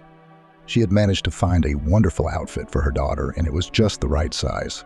She imagined how excited her little girl's eyes would be when she saw the outfit. That's when the woman noticed John. She just happened to glance down, going up the escalator, and saw her husband on the first floor in a bright orange shirt, which she herself had given him. It was a stylish shirt with short sleeves, summer, dressy, and elegant at the same time. John liked it immediately, and now he often wore it to work. John wasn't walking alone, but with a young girl in his arms. From afar, Megan couldn't see all the details, couldn't see the stranger's face, didn't have time to estimate her age. But she noticed the main thing. John's hand was resting on the thin waist of the young woman. She, in turn, had her palm in the back pocket of John's pants. John was smiling happily. The world turned upside down in just a few moments. Megan stood on the escalator steps. She considered herself a happy, accomplished woman who had managed to build a strong family. And on the next floor, she arrived already a cheated and betrayed spouse. To gather her thoughts, Megan went up to the food court, settled down at a small table in the far corner of the hall, and ordered herself a coffee. What she had just witnessed, how to explain it? Megan really wanted to find some excuse for what she had seen, but it wasn't working. If she wanted to, she could still convince herself that John was just walking through the mall with a female employee. Maybe they wanted to look at the assortment of competitors or something else. John had his arm around the stranger's waist. Both of them were not embarrassed by the people, who at this time in the mall were plenty. They walked with their arms around each other and smiled as if they were well-off free students. And between them there was clearly a special relationship. It was immediately apparent. Is John cheating on her? It's hard to believe. Almost impossible. But why impossible? Megan began to reflect on her life and realized that she and John had long lived as close relatives, but not as loving spouses. All their conversations revolved around their children and their future. When was the last time they had gone out together? Besides, John was away at work too often, flying on business trips. Maybe it wasn't business trips at all, but traveling with young mistresses. Megan found it hard to breathe, as if she'd been hit in the solar plexus. She couldn't get enough air. Everything was spinning in front of her eyes. Was her happy married life just an illusion? How stupid did she have to be not to see it? Megan decided not to get too excited. She pulled herself together and got up from the table. She'd have to go home and act like nothing had happened. When John returned, she would discreetly take his cell phone and look into his correspondence. Then everything will be clear, and we can do something about it. You need proof. Otherwise, you can fantasize a lot of things. Maybe it's not so bad after all. That night, Megan put her plan into action. She'd always trusted her husband. It had never occurred to her to go through his phone before, and John knew it because his cell phone didn't even have a password. The man had left the phone on the coffee table when he went to the bathroom. He generally assumed that his spouse was already asleep. Megan was awake. As soon as the sound of water came from the bathroom, she slipped out of bed and went downstairs. She grabbed her husband's cell phone, entered his messages, and there was a lot of interesting things. Megan learned that her husband's lover's name was Catherine. She was only 25 years old, not much older than Stephen. Deceived spouse leafed through numerous photos of a young girl. On them, she showed the advantages of her luxurious figure. Young, incredibly beautiful, daring Catherine was not shy and wrote such things, which rather even think was embarrassing, but John clearly liked it. Apparently, the couple had already had quite a long affair. John was firmly on the hook for the young beauty. They called each other cute nicknames, made plans for a summer vacation. Apparently, the lovers had not the first time traveled together to the sea. It hurt to read this correspondence, but she needed to know what was going on. What she saw shocked her. She did not want to believe that all this was true. The correspondence was also about Megan. Catherine called her lover's wife an old lady. John did not even try to defend his wife. On the contrary, sent in response smiling, smiley faces, saying it's funny to him. How could this happen to them? They were once the closest and dearest people to each other, two halves of one whole. They had overcome so much together, and suddenly this happened. The sound of the water in the bathroom faded, and Megan hurriedly returned the phone to its place and rushed into the kitchen. Let John think she'd gotten a drink of water. For now, she didn't want to show her husband that she was aware of this ugly affair on the side. She didn't want to, or she just couldn't. She needed to digest the news, figure out how to proceed, realize after all what she really wants, and get used to the idea that John is not a reliable wall, behind which so cozy to hide from the hardships of life and the usual traitor. Outwardly, nothing has changed in the life of the family, but now Megan became more attentive. John's delays at work and his constant business trips were perceived quite differently from time to time. While John was in the bathroom or out without his phone at the neighbors, Megan would look at his phone. Catherine texted John often. Some of the messages were quite explicit. They were usually accompanied by pictures of the girl. To give Catherine credit, she looked great. Judging by the state of her body, the girl spent long hours in the gym. From the correspondence, Megan realized that Catherine does not work and does not study. A typical kept woman. John was apparently willing to pay for it all. No, Megan knew that men just over 40 often pay attention to young nymphs. They probably feel younger, more energetic, stronger than their peers. And what is there to hide? 25-year-old friends are generally much more attractive than 40-year-olds, but the woman thought that her family would not be affected by this. She remembered the way John had looked at her, what he had said to her. He had genuinely loved Megan. Once upon a time, she had never doubted that. Could such feelings also grow cold with time? Catherine was no longer just a lover or a girl for occasional entertainment, who could be dumped at any time, swapped for another. John and his young lady's relationship was about 5 years old. Sometimes historical dates were glimpsed in their correspondence, and the oldest ones were around the time Vivian was born. Apparently, that was when they had met. Megan remembered that period of time after giving birth and with a newborn baby in her arms. She didn't feel very well. She probably looked even worse. Megan was completely focused on her health. She didn't even have the energy for her sons at the time. Thankfully, by the time they were born, her sisters had long since managed to become fully independent young men. Of course, Megan paid almost no attention to her husband because, as it seemed to her, there was no need. A grown man passionate about his work. But maybe that was where the mistake lay. Maybe she herself was to blame for what was happening to their family now. Megan shook her head and chased away the wrong thoughts. What was her fault? It was John, after all, who had decided to look for fun aside. No would have supported his wife in her time of need, to take on some of the responsibilities, to take care of his spouse and newly born and daughter. No, John chose another option. Catherine may not be his first mistress. John had been estranged for a long time, after all. Megan realized that clearly now. It's just that the woman preferred not to notice such trifles as distant alarm bells. He earns money, does everything for the family, does not drink, does not beat, does not humiliate. In money does not limit.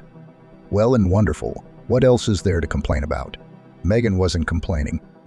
She lived and enjoyed a happy, as it seemed to her, family life. And then suddenly it hit her. Maybe Catherine was not John's first mistress, but that it was with her he had a serious enough relationship, Megan did not doubt. John was truly in love with the girl. It could be felt in the tone of his messages. What only affectionate words he did not call his mistress. The man protected his lady from domestic, financial, and any other problems, gave her gifts, was constantly interested in her desire. It pained Megan to read this. Perhaps he had never behaved like that with her, even in the golden years of their marriage. It was understandable then. They were spinning, surviving, pulling children not to sentimentality. Megan realized that Catherine was getting on John's nerves about the divorce. Well, and when you already divorced your old lady, wrote the girl, supplying the message with red from anger emoticons. All in due time, baby. Answered John. I'd like more details. I'm in the process. A lot of things need to be prepared so that we can live not only happily but also richly. My princess loves a beautiful life. John's usually reserved and serious demeanor made Megan almost nauseous, but she continued to read the messages, looking for information about the upcoming divorce. She was more interested in this issue than any other, because it directly affected her and the children. Megan wasn't particularly worried about how her sons would take the divorce. They were adults and both of them had been living on their own for a long time. For them, most likely little will change. But the daughter, she is accustomed to this house and adores her father. Despite his indifference, the little girl would be very worried. Megan had no doubt about that, and something would have to be done about it. John's messages sometimes slipped in that he was taking his time with the divorce to properly prepare for leaving. What would that mean? The spouse was clearly up to something, and Megan wanted to find out what it was about. As far as her relationship with her spouse was concerned, nothing much had changed since Megan had found out about Catherine. Faking ignorance was easy. Megan and John hadn't spoken in a long time. Hey, how are you? How are the kids? That's all they talked about. And that's the life they've had for a long time. How come Megan didn't realize this before? I guess she was too busy with her daughter and her own worries and plans. She didn't tell Martha the details of her son's life, of course. She still came over sometimes to play with her granddaughter. There were times that Megan took and Vivian to her grandmother to go on business. But the relationship between mother-in-law and daughter-in-law never became warm and frank. Over the years, Megan had trusted Martha completely in everything about the baby. Perhaps it was the only person with whom the woman could leave her daughter with a light heart. But otherwise, over the years, Martha and Megan had remained largely strangers to each other. No, of course, Megan couldn't tell Martha about John, though she wanted to share it with someone. Why worry the older woman? Of course, she'd be upset to hear about her son's behavior. Will be worried it will negatively affect her health. Of course, the mother-in-law will still find out about the divorce, which of course she will. Even if John did not plan this procedure, Megan herself would have organized it, because cannot live with a traitor. That's how she perceived her husband now. If you're in love with someone else, say so. Why lie, why hide, why scheme? John never once scolded Catherine when she insulted Megan in her messages. And the old woman had called her both fat and stupid. John had at best ignored those unflattering remarks, at worst responded with laughing emoticons. It was hurtful. But Megan was much more interested in her husband's vague promises to divorce her as soon as everything was financially settled. The spouse was preparing something, some kind of scam, the results of which Megan was to be left with nothing. The man didn't write about it directly. It is understandable correspondence with his mistress had a completely different character, was light, humorous, in some places hot. But from some of the words and hints, Megan knew John was up to something. But how would she know what surprise to expect? Surely John and his mistress would discuss the details of the plan when they met. Megan, understandably, felt the whole situation hard. The pain of betrayal of a loved one, a vague future suspended state, all this frightened her, and there was no one to share it with. Had her mother been alive, how much easier would this trouble have been to bear? Megan slept badly, became nervous, pale and thin, irritable and withdrawn. Her physical condition even worsened, with headaches. One morning, as Megan was feeding her daughter breakfast, her mother-in-law called. "Are you home now?" Martha asked. "Yes," Megan answered. "John's at work, but my daughter and I are home." "Great, I'll be right there." Megan was overjoyed. "That's great. That means the mother-in-law can take care of her granddaughter. Meanwhile, she's going to go to the doctor. She's been having a lot of headaches. Have them prescribe some pills. I can't stand it anymore." Martha showed up as usual with a present for her granddaughter. A beautiful doll in a big pink box.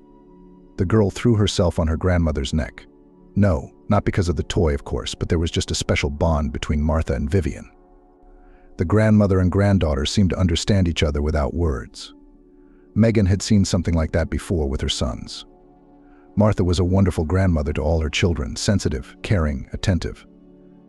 It was surprising, considering her bossy, somewhat cold nature. Surprising, but wonderful. It's so nice to know that your children are so loved by someone other than you. "Good morning." Megan smiled at her mother-in-law. "It's so good to have you here. Vivian missed you." "I actually came to see you today." The smile that had been directed at her granddaughter slid off the older woman's face.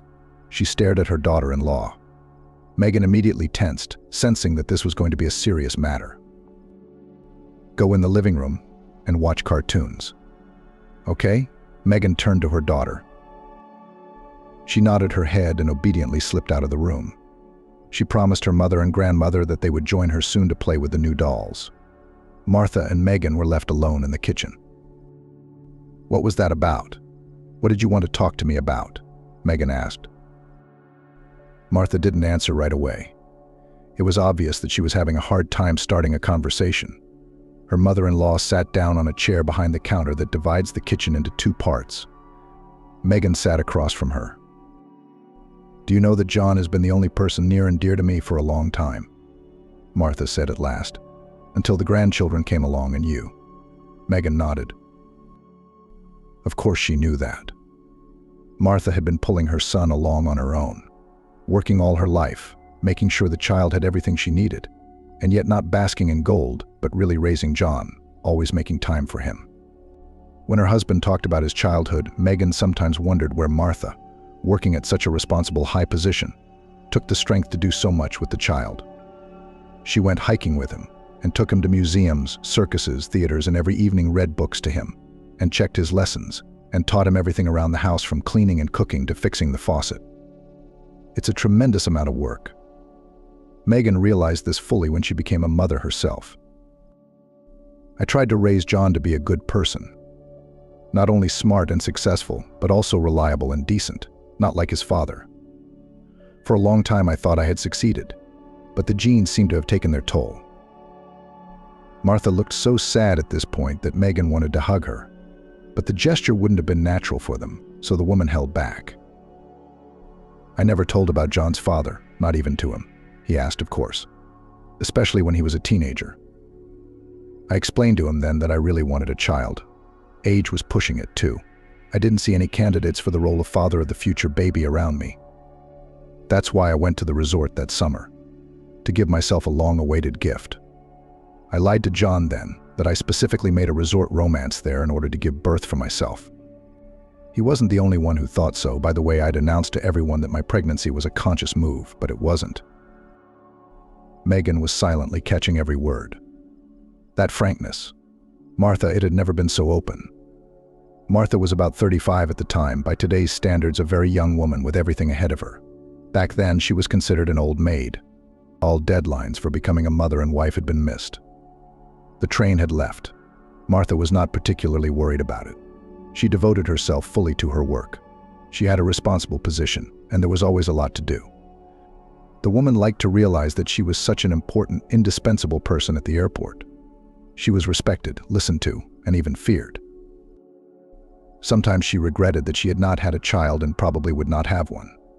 But Martha didn't worry about that. She herself had grown up in an orphanage.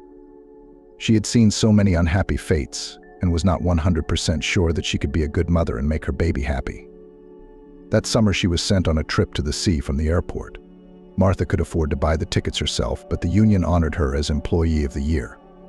It's nice to be recognized and appreciated. The sanatorium turned out to be just wonderful. Comfortable room, sea in 5 minutes walk, wonderful dining room in walking distance. And there, in this sanatorium, Martha met her future father, John. It was a so-called business trip. A young guy about 10 years younger than Martha. He came from some northern town to work. It was Alex's first time at sea, and at first he looked a little dazed. It was even cute when Martha first noticed him in the dining room. The young man caught her eye immediately. He was good, really good, hair the color of ripe wheat, bright blue eyes. Those eyes would eventually play a key role in Martha's fate. He had amazing eyes, and I guess they were the reason I fell in love with him like a girl. I don't think I'd ever experienced anything like that even in my youth. Bottomless, bright blue, attentive. John inherited them. Richard and Stephen too, by the way. Alex had no idea he had a son and grandchildren, and that they had his eyes. Martha was now looking everywhere with her eyes for the handsome boy. At first she didn't understand why she did it, but he was a young man, so he was sure he would soon have no shortage of admirers like himself, young, lovely creatures. And so it was. For several days Martha watched from afar as Alex returned to the sanatorium with one and another beauty. All of them were just like a selection slim, tanned, smiling. Alex smiled a lot himself. He had a wonderful smile. From it the guy had charming dimples on his cheeks. One day the young handsome man himself approached Martha. Alex confessed to me that he had been watching me for a long time. He's incredibly attracted to me. It was unexpected to hear that. A young, handsome guy whom I had been admiring from afar for about a week was giving me compliments that made my head spin. I was desperately jealous of all those young beauties with whom he appeared in the sanatorium. And he, it turns out, at the same time dreamed of me and did not dare to approach, did not dare, because he was afraid of rejection. According to him, I looked beautiful and inaccessible. Martha began a stormy resort romance. They walked a lot in the neighborhood, swam at night in the sea, laughed. Martha felt 10 to 15 years younger next to him. It seemed she had never laughed so much even in her youth. It's been a wonderful week. I fell in love. I just lost my head, which doesn't usually happen to me. It was so unlike me. Alex had me under a spell, and I didn't notice a lot of things, a lot of obvious things. Martha always paid for her companion in cafes, at the canteen, on excursions. He never gave her anything, she never expected it. Being around this guy was a gift in itself. Then one day Martha woke up in her room, expecting to see Alex next to her. They'd taken a long walk along the night promenade, gazing at the stars, talking about everything, and had fallen asleep with their arms around each other in the morning. Martha felt so happy and peaceful in the arms of her lover. But when she woke up, she didn't see Alex beside her. Martha stretched and rolled over onto her other side. She was still not alert for anything. This had happened before. Alex had probably just gone out for coffee and pastries to surprise her. How nice it was to have someone care for you like that. Martha dozed for another half an hour, enjoying the peace and quiet. But the longer she was alone, the more she realized something was wrong. Finally, the woman, unable to bear the anxiety any longer, got up, and then everything became clear. Alex's belongings were gone, not his clothes, not his favorite wristwatch. He'd even remembered to bring a little thing like perfume and a toothbrush. So Alex left while Martha was asleep.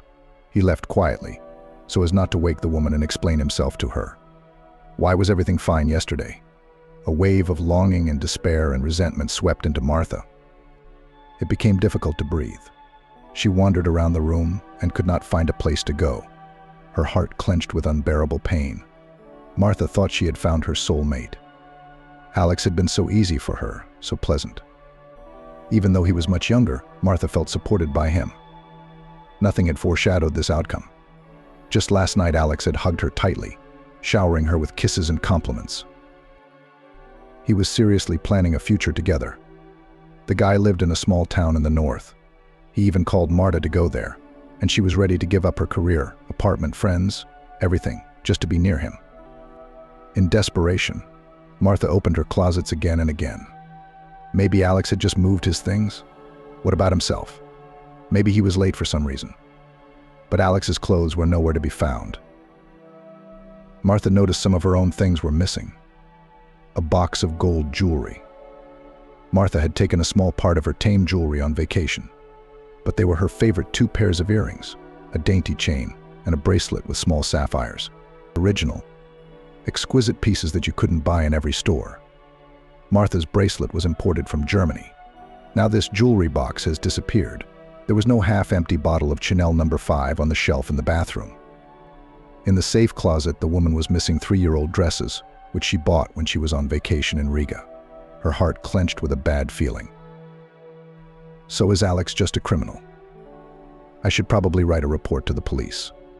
On the other hand, it was shameful to have to confess to strangers that she had lost her head in the arms of a young traitor and trusted him blindly. And a grown woman boss. Even Martha sat down on the sofa, hugged herself tightly, and began to sway. That's what she used to do when she was just a little girl. Martha had grown up in an orphanage. There you couldn't get comfort and sympathy from adults. So the girl got into the habit of hugging herself when she became an adult. Martha somehow outgrew this ritual, and in a moment of stress and despair, the habit returned. It was necessary to leave the stuffy room and take a walk along the shore. The fresh sea breeze would give strength and bring relief. Martha walked to the front door and noticed a note. Alex had left her some kind of message on the mirror. The heart glad for 3 fed a faint hope that everything would still be fine. Maybe the young man is just preparing some kind of surprise. And here she almost went crazy with worry. But the miracle didn't happen. Alex did run away, only for some reason it was important for him to explain his behavior to Marta. You've probably figured it out by now. Are you crying? You look at me, scolding yourself for being so gullible. I don't know why I'm writing all this. Usually I just leave. But you're really special. I can't do what I do to others. I really like you. You're strong and noble. You're also really beautiful. Probably any man would be happy with you, but not me. I realized a long time ago that my happiness is different from the idea of a prosperous life of most people. I like adventure, a change of location, meeting new people. I realized long ago that I can never be with one single woman. Family, children. Everyday life is not for me. That's the way I was born. My mother says I took after my father. I never knew him, by the way. He's also a vagabond, an adventurer. Probably this man does not even know of my existence. It doesn't matter. Of course I haven't told you a word of the truth. Well, almost know the fact that you are very beautiful, smart, strong. I really think so. Those words of mine were sincere. As for my biography, I named the wrong city. I lied about my age. My name isn't even Alex. That's my favorite part of making up a cover story, pretending to be someone else. Some people think of me as a young actor, some as a talented young engineer. It all depends on the inspiration. Sometimes it comes to me and I compose a story about a tragic fate. It is fascinating, interesting, exciting. And women like it. I know how to make them happy, even if only for a short time. Those burning eyes of yours, those admiring glances. I make the gray everyday life of single ladies bright, colorful, magical. And for all this in life, you have to pay. That's why I charge a small fee for happy weeks and days. You have to admit, it's only fair. Our week was one of the happiest weeks of your life, wasn't it? I'm moving on. New adventures, new stories. And you? No offense. You're really special to me. I usually leave in silence, I don't leave notes. But I wanted to explain myself to you. Martha hurried on, staring at the piece of paper, the reading hard to fit in her head. Alex, who isn't even Alex, is a professional Alfonso, living off women, flitting through life like a careless moth. He plays different roles and enjoys it. Most likely we are talking about some kind of special mental disorder. But a normal person can't live like that. Strangest of all, after reading the note, Martha agreed with Alex. The guy was right. This week was really the brightest and happiest in her life. Martha decided to keep this story in the depths of her memory, sometimes to come back to it again, to feel those bright, positive emotions that Alex gave her. But it turned out differently. When Martha returned from vacation, she realized that she was expecting a child. I realized that it was Alex's child, a man who was probably not quite mentally healthy, but I decided to keep it because, first of all, I was tired of being all alone, and secondly, probably I still loved Alex. Or rather, the image that that young man had created. At the due date, a wonderful, healthy, and strong boy was born. He had Alex's eyes. Martha had noticed that back in the hospital. The handsome, charming baby inherited other features of his father's appearance. He bore little resemblance to Martha. The woman prayed that the son's resemblance to Alexei would be limited to external features. Martha, knowing about the genes inherited by John, therefore paid special attention to the upbringing of her son. She developed responsibility, honesty, and kindness in him, and John seemed to grow up to be a wonderful guy. Martha anxiously searched for the traits of a reckless adventurer, as his father was, but did not find them. John faithfully did his homework, never skipped classes at school, and then at the university. When the boy grew up, Martha watched his relationships with girls with bated breath. But even here, John did not resemble Alex.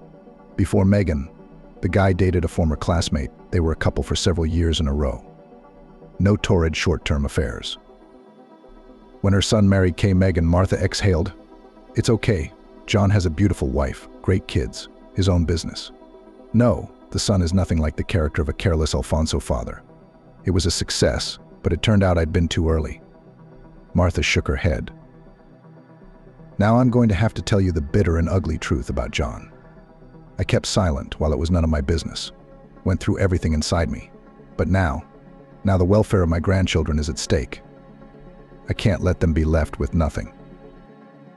Megan realized what she was about to talk about. To make it easier for her mother-in-law, she spoke up. I know he's cheating on me. John has a young mistress. I've seen them together and even read the sweet couple's correspondence. Really? Martha's eyebrows rose in surprise. And why didn't you scandalize him? How did you even survive it? I'm just at a loss, Megan admitted. Having someone to talk to made her feel better. Yes, it was John's mother. But Megan sensed that she was completely on her side. I see. Martha nodded. Anybody would be confused. So you know about this, Catherine? Megan nodded, then asked. But how did you know about it? John told me, Martha said. He said he'd been unhappily married for a long time. That you, as his wife, didn't pay any attention to him. You'd lost yourself in the children and the house, become uninterested and indifferent. The usual male excuses. It was painful to realize that the only child in which so much invested in is capable of such a thing. Apparently, the genes still took their toll. Though not immediately, Megan could barely hold back her tears. But maybe he's right.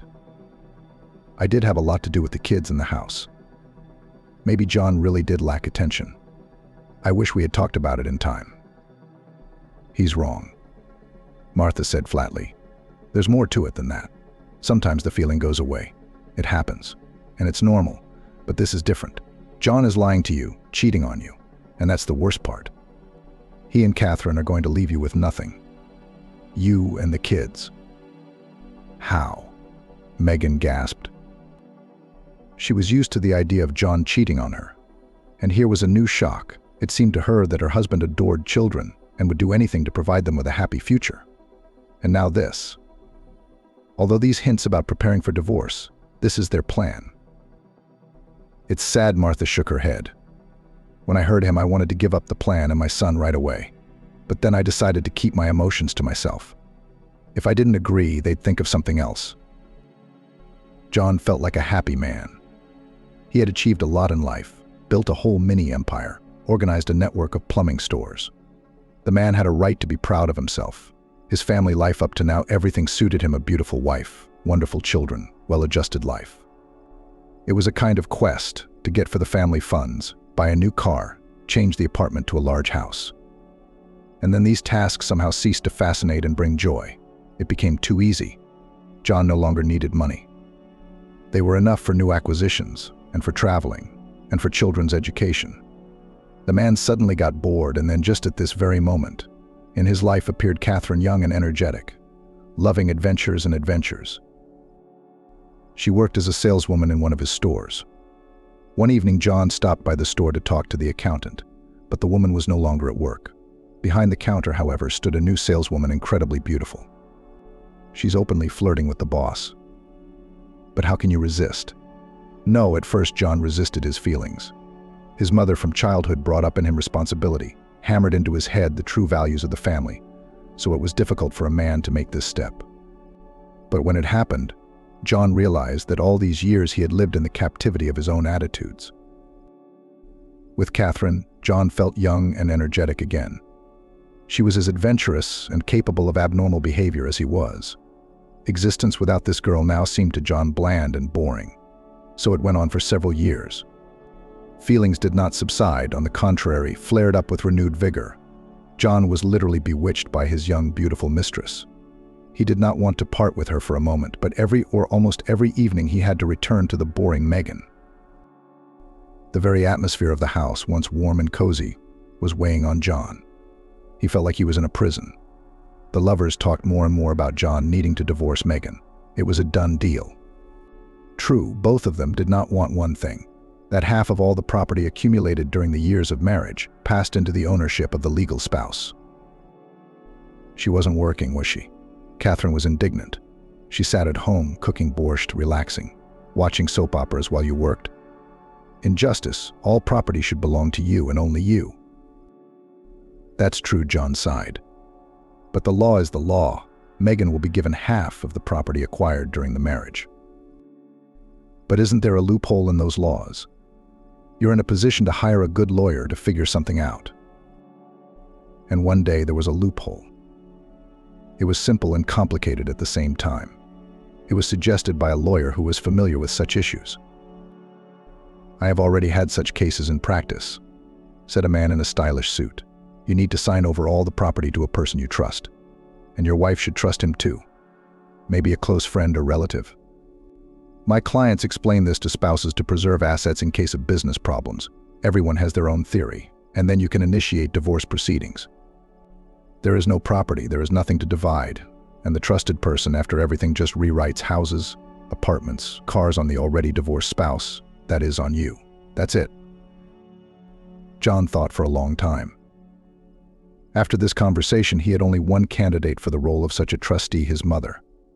Megan would easily agree to sign over all the property to her. She trusts her mother-in-law, but how to go to her mother with such a request? She would have to confess everything to her, and yet there was no other way. John decided to have a serious conversation. He realized his mother would not be happy about the situation. But she's his mother, she will support her son and help him. It was a shame to give Megan half of what he earned. Especially since Megan did not work, lived a quiet and relaxed life. What right does she have to all this? Martha listened to her son in silence, not interrupting. As always, she looked unperturbed and somewhat detached. The only thing that betrayed the older woman's anxiety was her fingers, which tugged relentlessly at the long sleeve of her sweater. "Have you made up your mind?" Martha asked when her son had finished. Yes, he nodded. "Who? Don't you feel sorry for Megan?" "I've fallen out of love with her. She's clearly indifferent to me. What are we going to do? Spend the rest of our lives together? What about assets? She hasn't invested a dime in the house or anything else. So that's fair. I was the only one working. She provided for you," Martha reminded me. "And she raised your children. Thanks to Karina, you could think of nothing else but the development of the business. She always took care of the rest. And remember Megan at first, she helped you a lot. Doing those reports at night, doing those estimates. That's when you got a staff of accountants." "You're exaggerating, Mom. You're exaggerating what she did." "All right, and the children?" It was obvious that Marta was struggling to keep it together. "What about the children? Am I going to pay child support for them? That's how I'll help them. So you'll help me?" After a short silence, Martha nodded her head. John could see in her eyes that her mother didn't approve of what he was doing. Well, he hadn't expected anything else. The important thing was that she agreed. John signed over all the property to Martha. Megan did not suspect anything. She immediately believed in the fairy tale that John, in this way, just avoid unnecessary risks. Megan hadn't been paying much attention to anything lately. All her time and attention was devoted to her young daughter. Well, all the better. Catherine was as excited as a child. You bet, because everything was going so smoothly, without a hitch. It seemed to open up a happy, carefree future ahead. Catherine and John planned to celebrate their success with a trip to the sea. They had already chosen a resort, even argued a little about it. One day, when all the property was already rewritten to Martha, John dared to have a frank conversation with Megan. The man, of course, was worried. All the same to inform the person, with whom he lived so many years, such news, not very pleasant.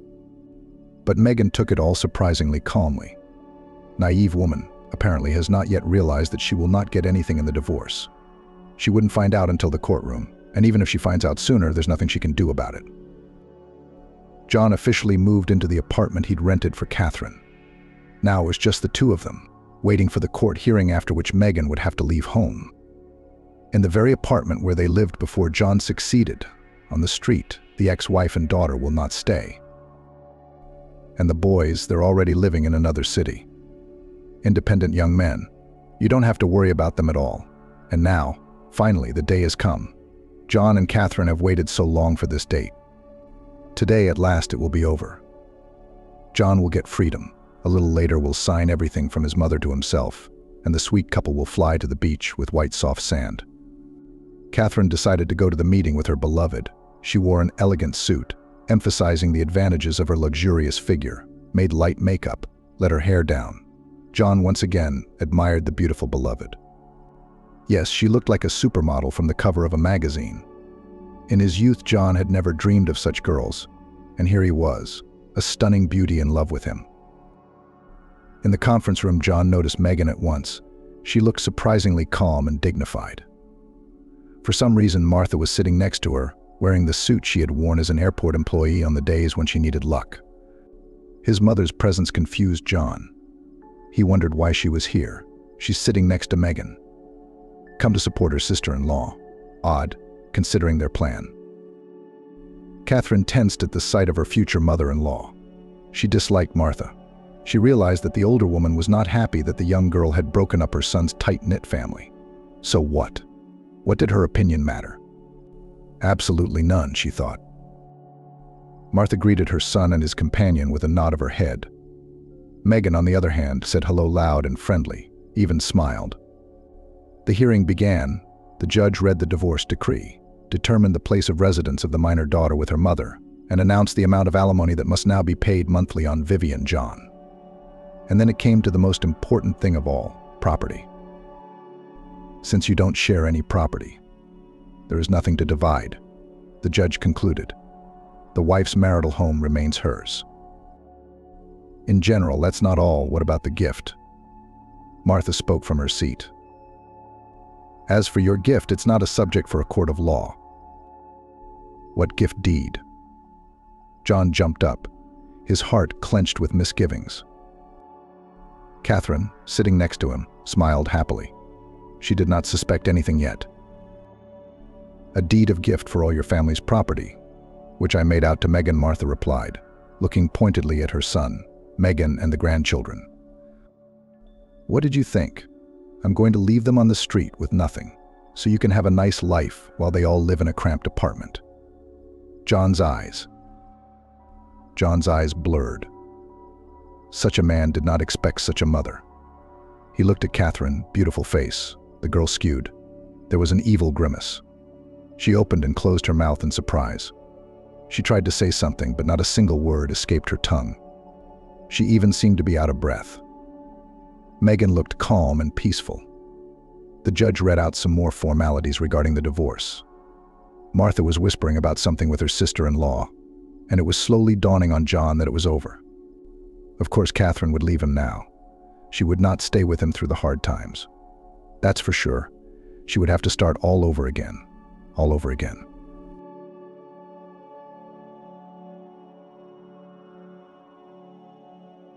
Catherine, are you going to work?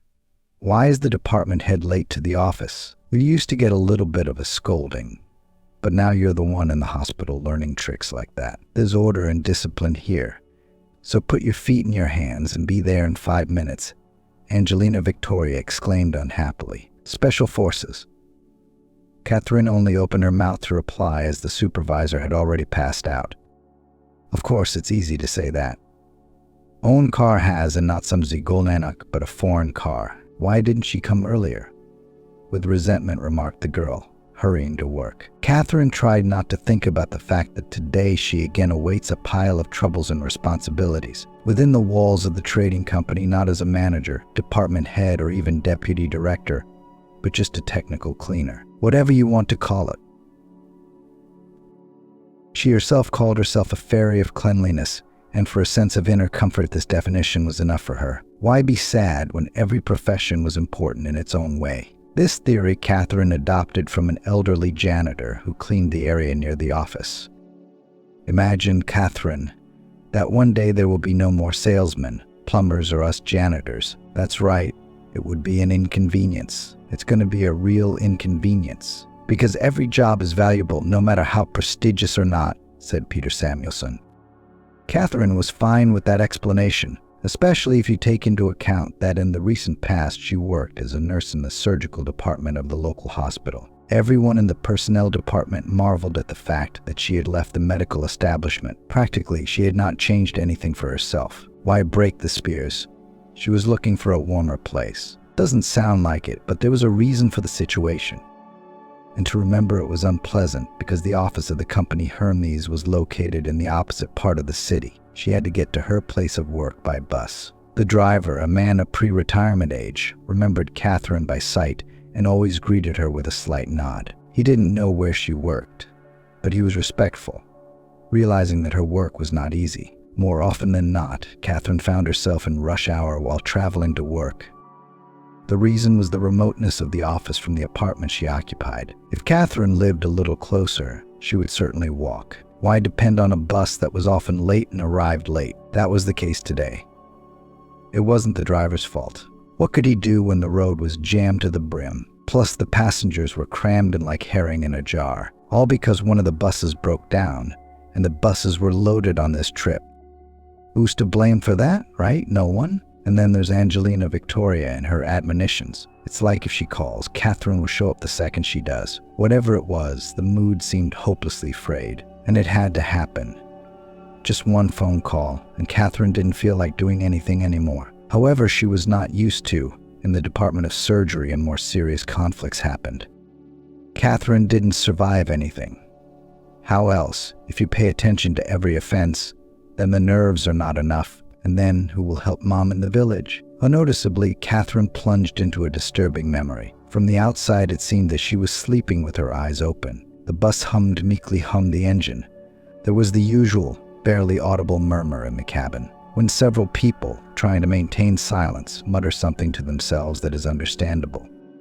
Catherine's father died on the river 12 years ago. Anthony Maxwell, the tractor driver, was so famous that people from all over the county came to him for help and advice. Everyone knew that if something broke, they had to go to Anthony. He would fix any mechanism and give it a second life, all because of his golden hands. A true master of his craft, Catherine was still proud of her father, although he had no wealth, lived in modesty. Too bad he left too soon. Fate, there's nothing you can do about it. It was said that his mother, Catherine's grandmother, Gypsy Fortune, telling about her son, "You need to be careful." But Anthony took care of himself. He practically never bathed in the river, and he had never been to the sea.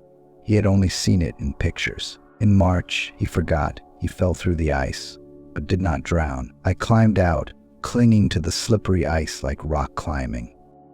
Where then was the severe frost that made the tractor driver shiver from cold? It was March in the yard. Winter, not wanting to give up its position, tried to cover the earth with snow and frost for the last time. But the power of the elements was at an end. The snow was melting. The frost was weakening. Everything was melting too, looking at the icicles growing right before our eyes from the roofs. Anthony Maxwell came to the river for a reason. He spotted a wounded she-wolf. From afar it looked like a dog, but when he came closer, he was stunned. The forest predator was lying on the ice. Behind him stretched a trail of blood. The poachers must have done their best. They'd been shooting in all directions since morning. Anthony went to the station that day to take a train to the city to get spare parts and bring pictures of hotels. But it turned out like this. Although the tractor driver fell into the ice hole, he saved the she-wolf. He crawled on his knees on the ice, trying not to pay attention to the cold in his stiffened fingers and toes. The she-wolf lay still, looking hopefully at the approaching man. How she realized that Catherine's father wanted to help, God only knows. But she did not growl, and when the tractor driver approached, doomed to lower her head to the ice. Then Anthony saw what he had not noticed at first. The she-wolf was pregnant. That is, as the hunters in the village used to say.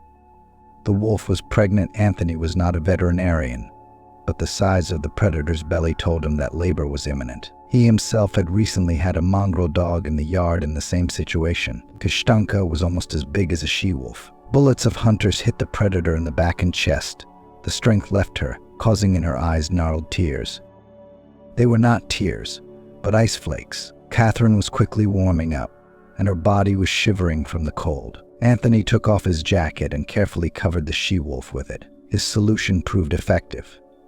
Using the jacket as a drag, he was able to drag the she-wolf to shore on solid ground. Things were going much better, despite the violent shaking. Anthony got the she-wolf home and collapsed unconscious in the hay. That same evening, Catherine's father had a high fever. His body turned inside out, and he alternately threw hot and cold. Catherine's mother, Jessica, did not leave the spouse for a moment, trying to relieve his condition. But all proved futile. Even a paramedic who arrived from the neighborhood by noon the next day did not help. Bilateral pneumonia is not always cured in a hospital. In the village, with its spring thaw and other factors, the situation only worsened. No, the doctor fought for Anthony's life to the end. He even requested a helicopter to transport the patient to the region. But the old gypsy woman's prophecy had come true exactly as she had predicted. Anthony should have been afraid of water, and he was. But he couldn't cheat fate. The picture is forever etched in his memory. His mother's weeping eyes and his father's pale, almost waxen face. While Jessica was preparing for her husband's funeral, a she-wolf lying in a warm stable gave birth to 3 wolves at the last breath. Even the local veterinarian, Ethan, didn't believe that with such injuries the she-wolf would be able to produce offspring. I should shoot her so she doesn't suffer. I'm sorry, Jess. Euthanasia is the only thing I can suggest, but Catherine's mother changed dramatically in her face, raising her crying eyes to the specialist. No, let her live and fight to the end. My Anthony laid down his life for her, so let her prove that it was not in vain. The vet only shook his head. What could he say? Of course, it's obvious to a hedgehog. But the she-wolf surprised everyone. She gave birth to 3 big babies. She chewed the umbilical cord and climbed in, but she wasn't strong enough for more. Died of heart failure, pulling her life out like a string in a last-ditch effort, despite 4 gunshot wounds in her body. Almost a verdict. You don't live long with that kind of thing. Seeing the gray baby shivering from the cold, Jessica wrapped them in a warm down jacket and a scarf and thought, what am I going to do next? I've got to get ready for my husband's funeral. And then there's this worry. What if I put them on Kashtanka? Only one of her 4 pups survived, and she has plenty of milk. She's got a swollen udder. Maybe she won't chase them away. The babies are from a different tribe, from the free forest, Jessica thought, and went to the booth where the dog had made her nest, but not in the open air. She has babies to eat. And the box is warm, good. Anthony covered it with felt on both sides, made a roof from the remains of slate, a real home for immigrants. Jessica let Kashtanka sniff the wolves, watching carefully to see if the dog would be aggressive. But her fears were in vain. Maternal instinct at all times works wonders, and the dog could easily feed the cubs of his eternal enemies. And understandably, the cubs are gray or white, growl or yap. What's the difference? When the maternal soul is happy, squeak little mouths, and there is no greater reward for her than to give life to these tiny gray lumps with an exorbitant appetite. Since after the death of her husband, Jessica became seriously ill, Catherine looked after the wolf cubs. Jessica was happy to meet her mistress, trying to lick her from head to toe. She was also proud to show her 3 foster mice, who kept to themselves. They collapsed amusingly, obeying their inner animal instinct. Many advised Jessica to get rid of the wolves, say, take them to the forest or leave them under the nearest bush. Nature itself will figure out what to do next, and to keep predators at home is dangerous, extremely ungrateful. Jessica hesitated for a moment, but Catherine then managed to change the situation for the better. Mommy, let them live a little longer. They're just babies. I named them Warchik, Ethan, and Anthony. Can you imagine? They're just like dogs, only they don't wag their tails. Jessica smiled. Well, let them live a little longer. Their father laid down his life for them. It was the right thing to do, at least for the time being. Since then, the wolf cubs boldly began to live on the Maxwell's farm. Kashtanka, forgetting that the wolves are adopted, only marveled. Why are the pups so gray?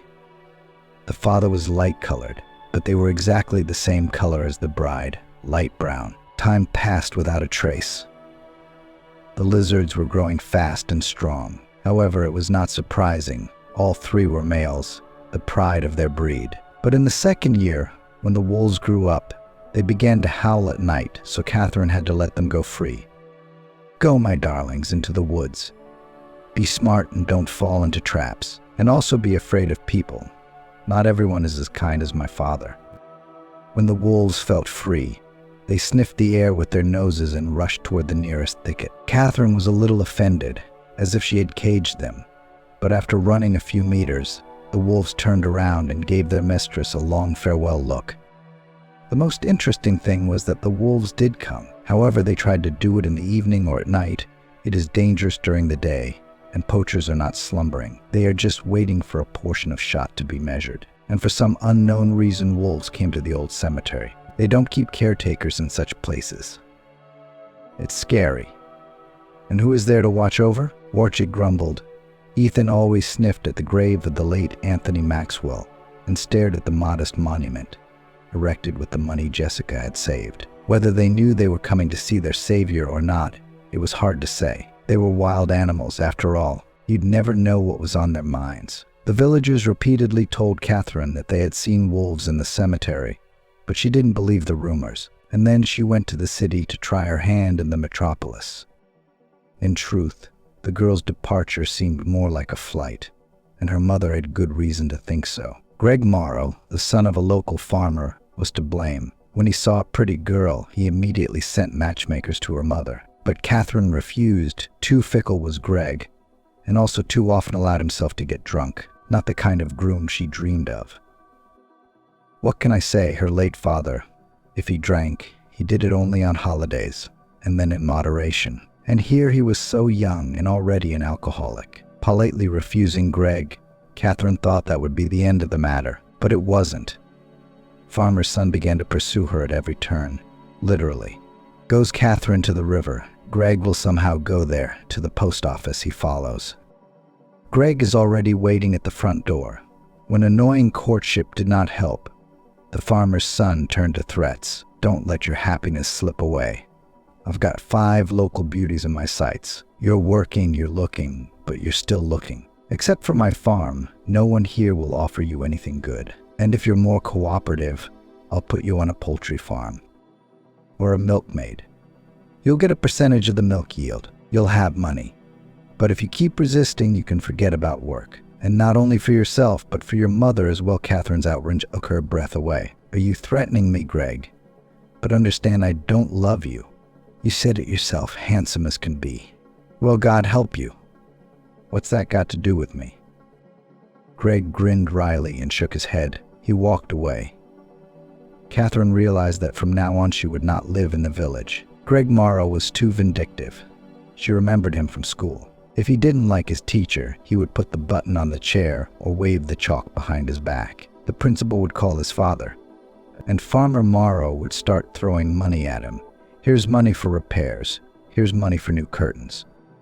I had to put up with Greg. What could he do when his father was king and god in the neighborhood? Jessica took the news of her daughter's departure calmly. After all, a man is an adult and makes his own choices. You just be careful, daughter. But in the city, everything is complicated. It's not like ours. I sewed a secret pocket in your coat to keep your money in. I've been saving a little from every paycheck for the wedding. It's all right. There'll be a holiday on your street, too. After the words of his mother, in the eyes of Catherine glistened tears. After the death of his father, they almost did not talk to each other, and now again became so close as in her distant childhood. That evening, mother and daughter sat up late, talking about everything and remembering the past. And in the morning, Catherine sat in the train and, breathing a farewell breath of fresh air, went to meet a new life in the big city. Megapolis met the guest from the province unkindly and reminded the alarmed swarm.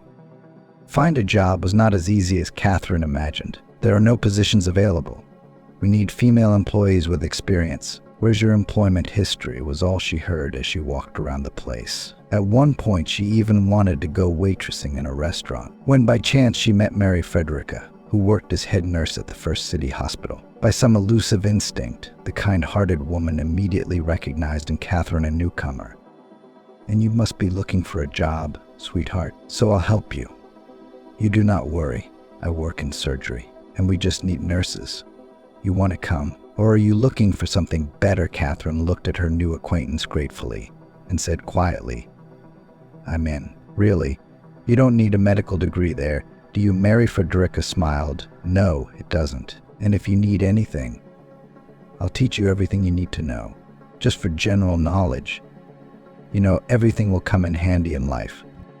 So, thanks to the help of a concerned nurse, Catherine became a nurse in the surgical department. There was a lot of work, even a lot. Nursing staff was constantly short, and Catherine had to take care of 2, and sometimes 3 employees. Fortunately, Mary Frederica immediately took the new nurse under her wing and did not allow anyone to hurt or harass her. In parallel, A lonely nurse taught Catherine the wisdom of her hard work. So just in case they teach her to give injections, to put a catheter or an IV, the other nurses only laughed.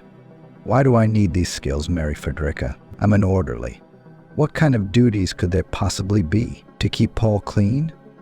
Yes, the room is cleaned, and you want to make a generalist out of me, but Mary Frederica just shook her head and invariably told the story of her childhood when she couldn't help her friend who had swallowed water in the river.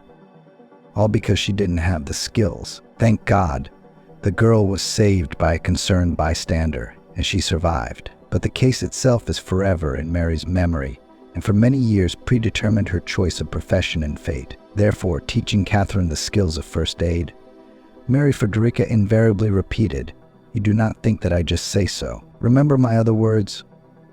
There are times in life when you have to act for sure and there is no time to think. God willing you don't have that happen." Catherine listened to the head nurse and everything, and didn't even think of resisting. The skill did prove useful, especially when working in a surgical ward. At one point, Mary Frederica had even considered talking to the superintendent and sending Catherine to nursing school. What's wrong with that? Responsible female employees like that are always needed. Everyone knows that. And unfortunately, Mary Frederica's dreams were not destined to come true. And who would have thought that the culprit would be a young surgeon who, until recently, was listed as an intern in the Department of Surgery? About Stanley Ovchinnikov at that time knew only that he graduated from university only thanks to his father, who has a high position in the ministry, and so long ago would have been expelled for failure and systematic absenteeism. That's right. And when to study? When in the head only girls and partying until morning and pockets full of money. A foreign car, expensive, golden youth. Why did he go into medicine? Wondered Mary Frederica. Catherine only sighed modestly, afraid to criticize such a prominent employee. Well, but Stanley always knew how to present himself, dressed with a needle, a straight and open look, expensive perfume and a pleasant, slightly languid voice. Such qualities can easily open the door to almost any woman's soul, and all that would have been fine.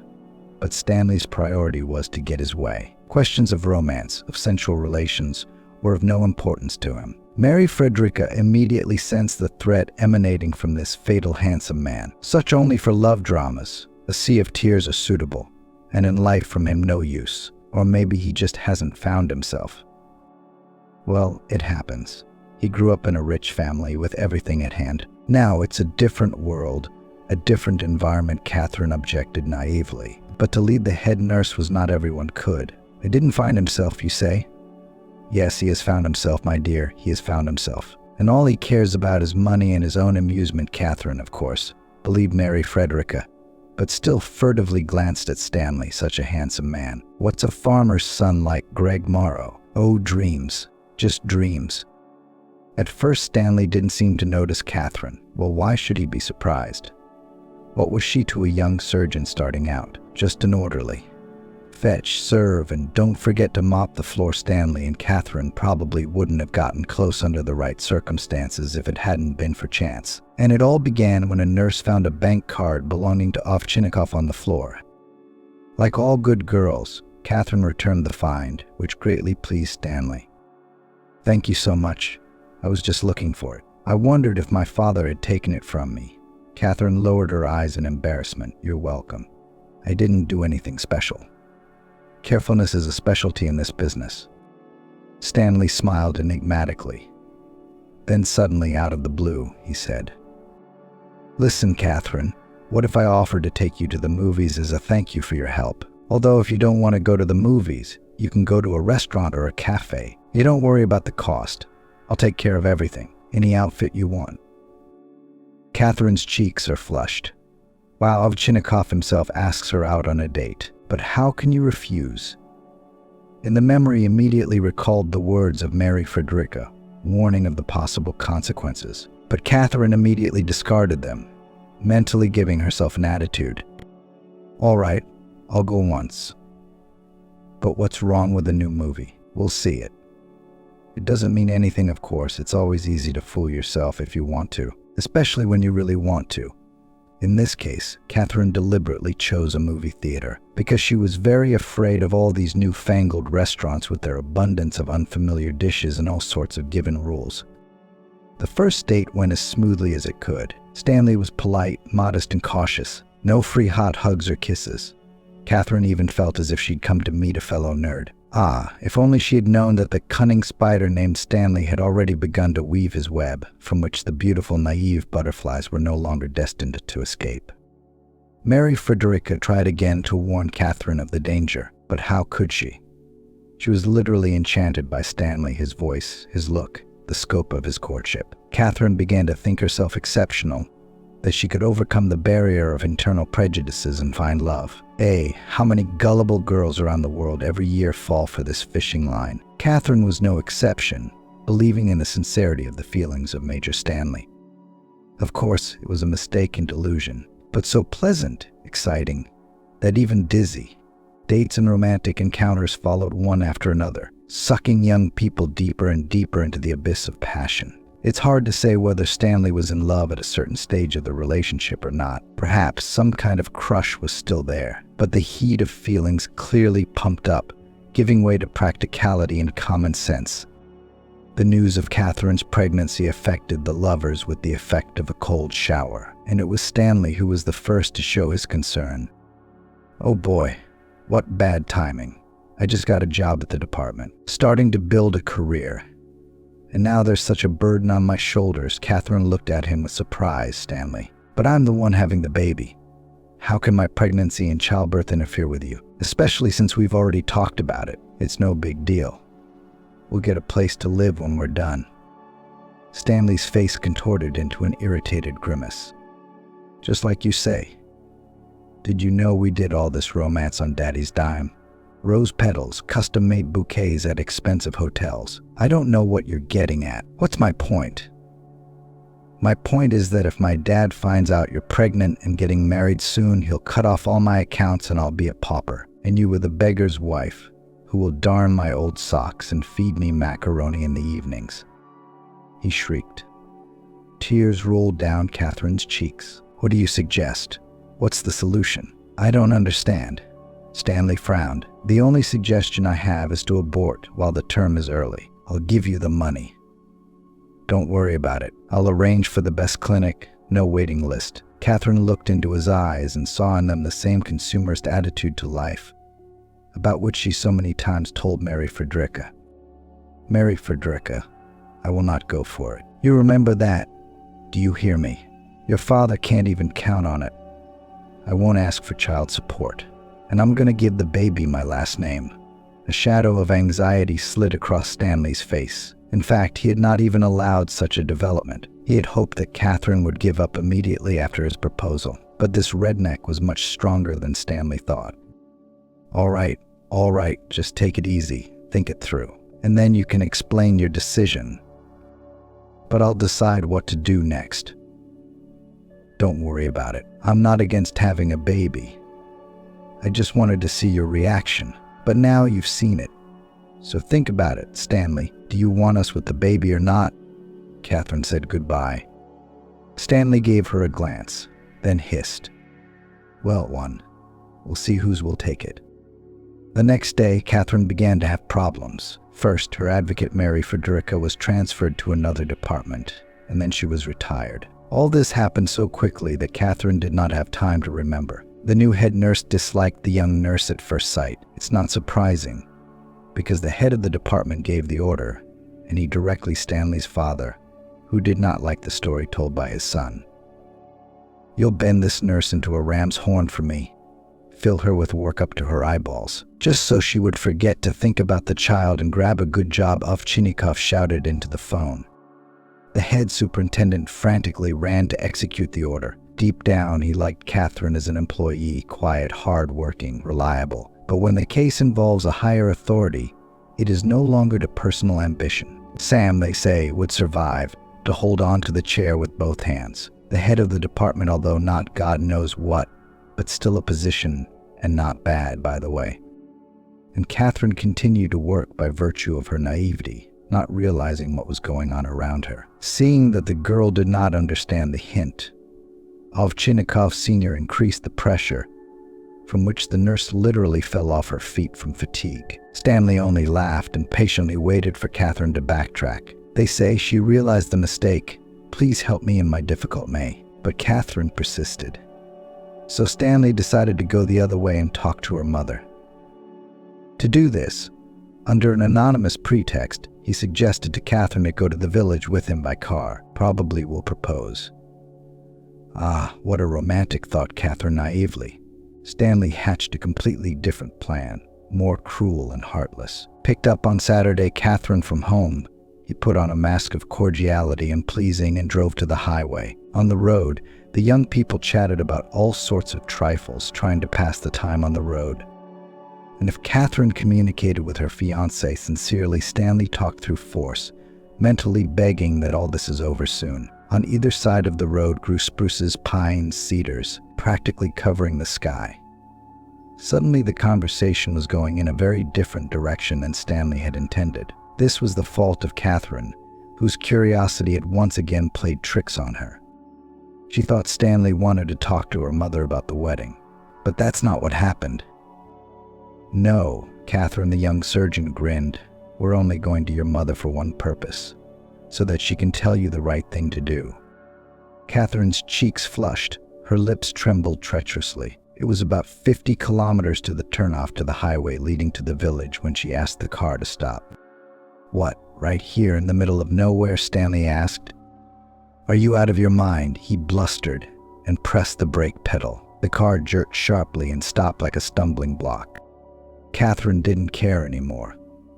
Trying not to hear Stanley's insults, she opened the door and stepped out into the driveway. Shut the door at least. Where are you going, you idiot? Are you going to walk to your village or something? Stanley said wryly. Catherine took a couple more steps and, holding her stomach, collapsed on the roadside strewn with last year's leaves. Well, stop the comedy. I know your tricks. You just want to make a scene. I'm pregnant, and you're all going to carry me in your arms. What?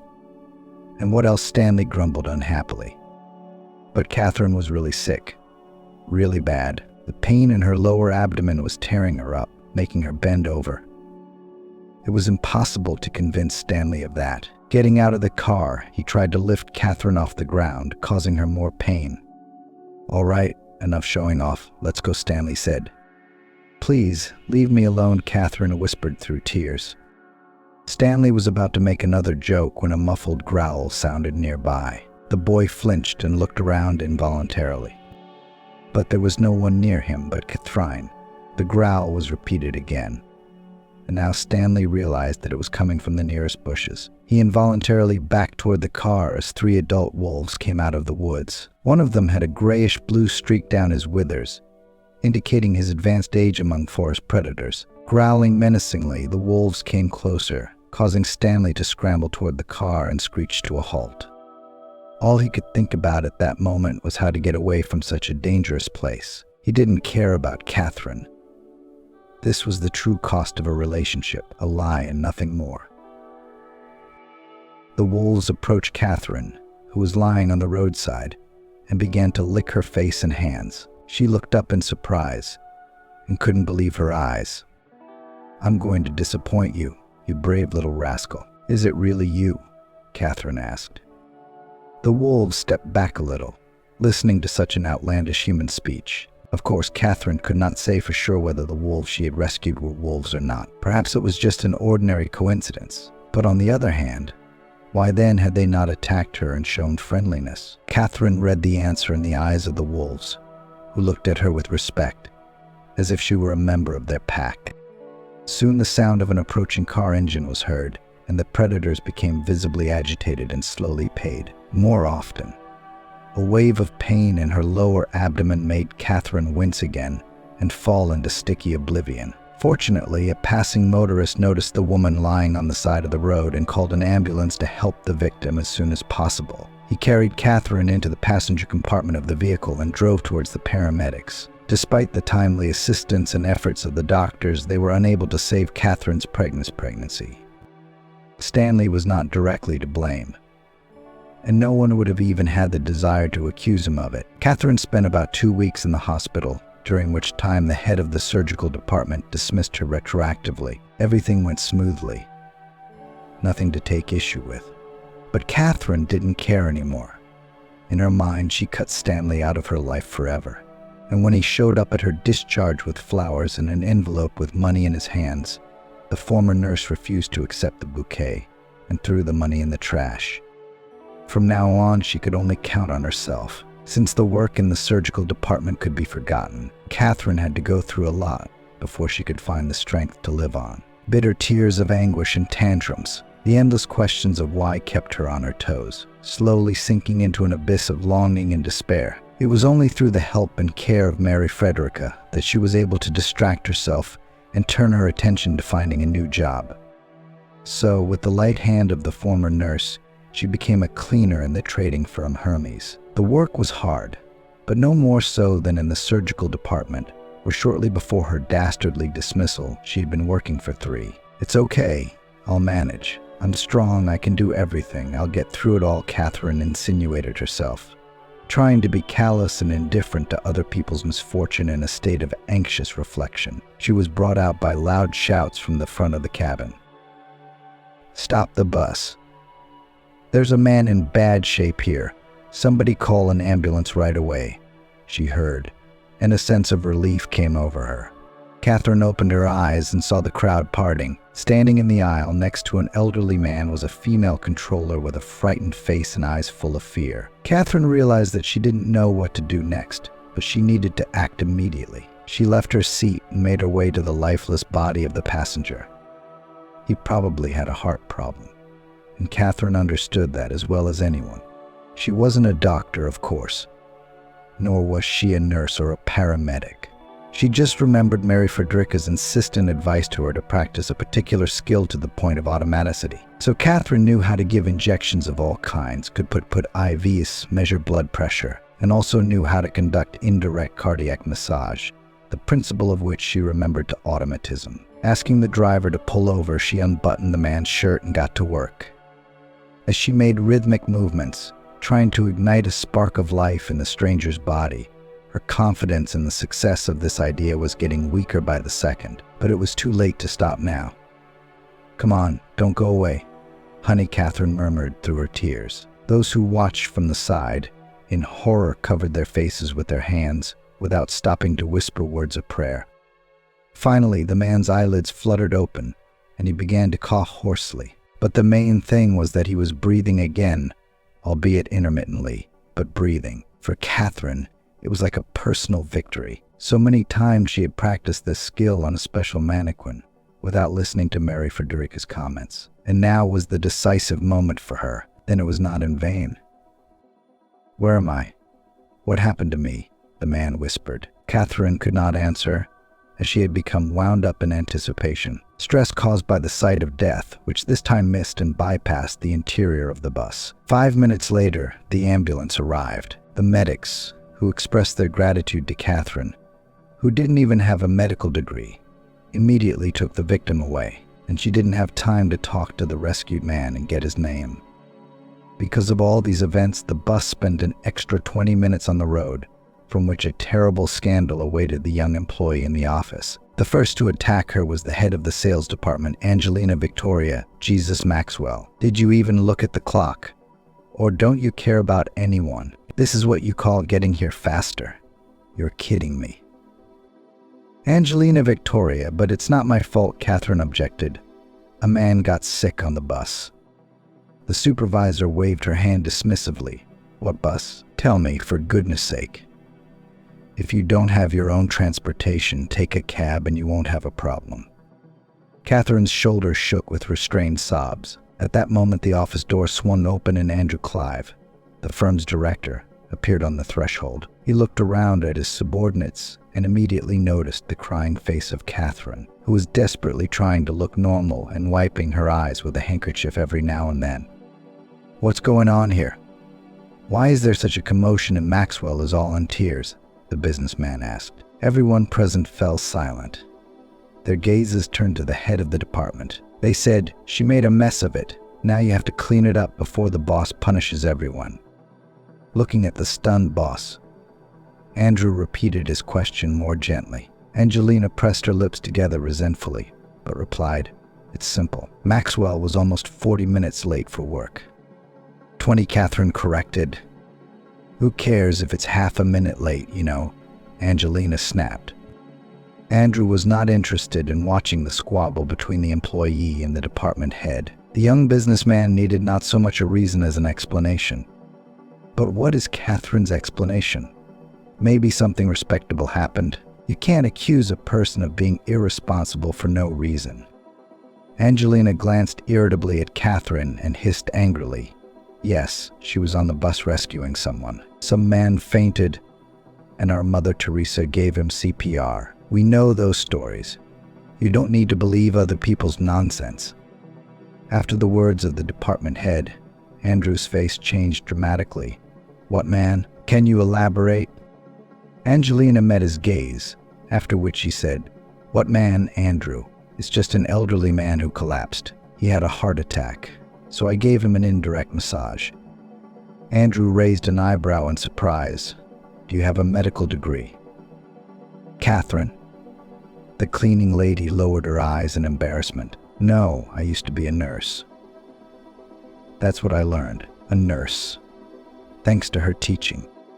Andrew looked around at everyone present and met the eyes of the head of the department. "So, Angelina Victoria, we are canceling Catherine's reprimand today, as her tardiness was no accident. The fact is that Catherine saved the father of my late companion Boris Eugene Windrow. Dennis Windrow, co-founder of our concern, was killed in an accident 6 months ago. But you all remember that, of course. You don't know his father, Boris Gary Windrow, very well. He's the one Catherine saved on the bus today. I was just told about 15 minutes ago myself." The director's words made a truly lasting impression on the staff. A lot of people looked at Catherine with a different set of eyes. It turns out that there are real heroes among them, capable of saving lives. That's how you live, and do not know that side by side with you works a girl who can do real miracles. And on a personal note, I'm going to give you a bonus, Catherine. You deserve it, Andrew said in your voice. And the office was filled with a roar of applause. Only Angelina didn't clap along with everyone else, glaring angrily at the cleaning lady. When the applause finally died down and the staff scattered around the office again, Catherine went to the back room to finally change her clothes and go about her usual duties. She saw nothing special in rescuing an elderly passenger. I didn't give him all that time for nothing. If I had saved a child, I don't know. That would be a different matter, she thought. The shift flew by at the ferry of cleanliness unnoticeably. She washed the floors, wiped the windowsills, watered the flowers, then went outside and tidied up the steps. Had a few words with the janitor, and the day is over. But 10 minutes before the end of her shift, the director called her in. Well, what else? Did he change his mind? Will he start scolding?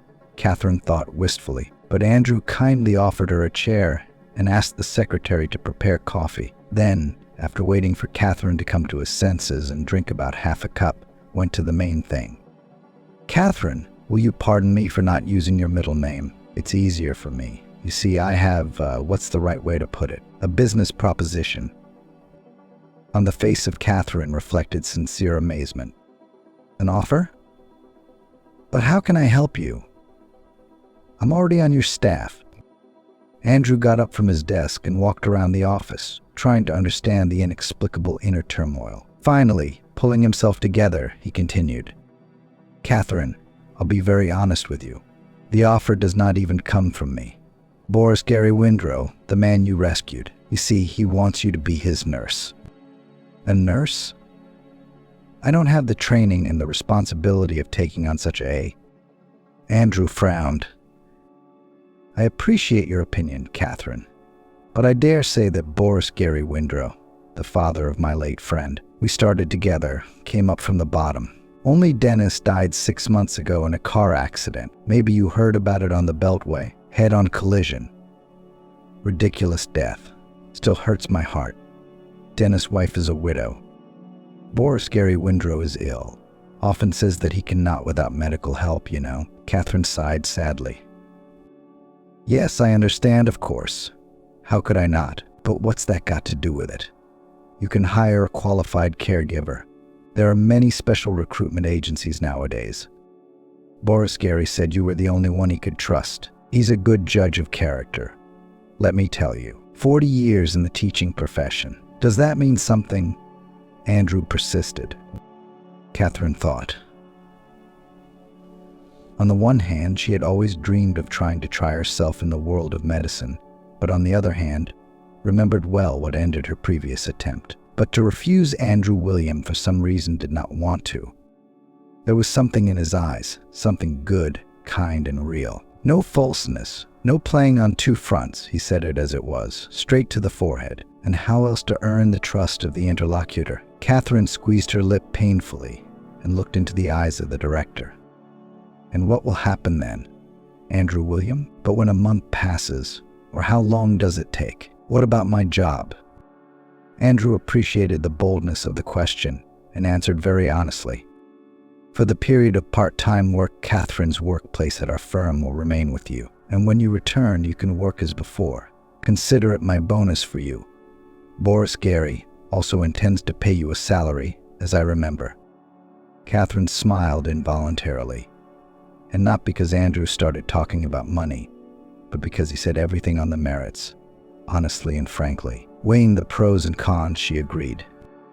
The next morning, Catherine stood at the door of the mansion of the late Dennis Windrow. She was greeted by an unpleasant girl in a lace robe and Lycene and with a touch of understanding on her face, typical of those who are crazy about wine, fires, and songs.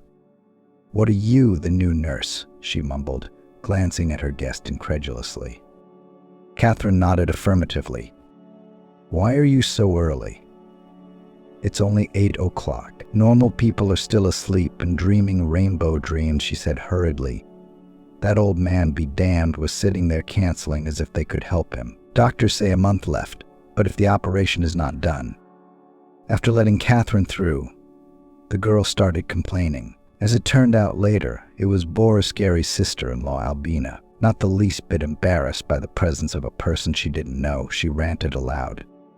"Auntie, don't count on a permanent job here. This old man will drive anyone crazy. One thing he likes, then another, then, you see, the candidate does not know the poets of the Silver Age, then did not read modern prose writers, accustomed to his school children and the head of his children. But with me such tricks will not pass." Catherine shrugged uncertainly, realizing that the least she wants to discuss the sick man in whose house she came to work as a nurse. "Your silence is sly. Do you want to stay? Well, am I yours? There's been a lot of you in the last 6 months, one or the other. Well, how will he see? Come to my place. I'll buy you a martini or something stronger, cognac or whiskey, which I don't spare. Otherwise, this old man will not be tolerated at any price." Albina went resentfully to her room.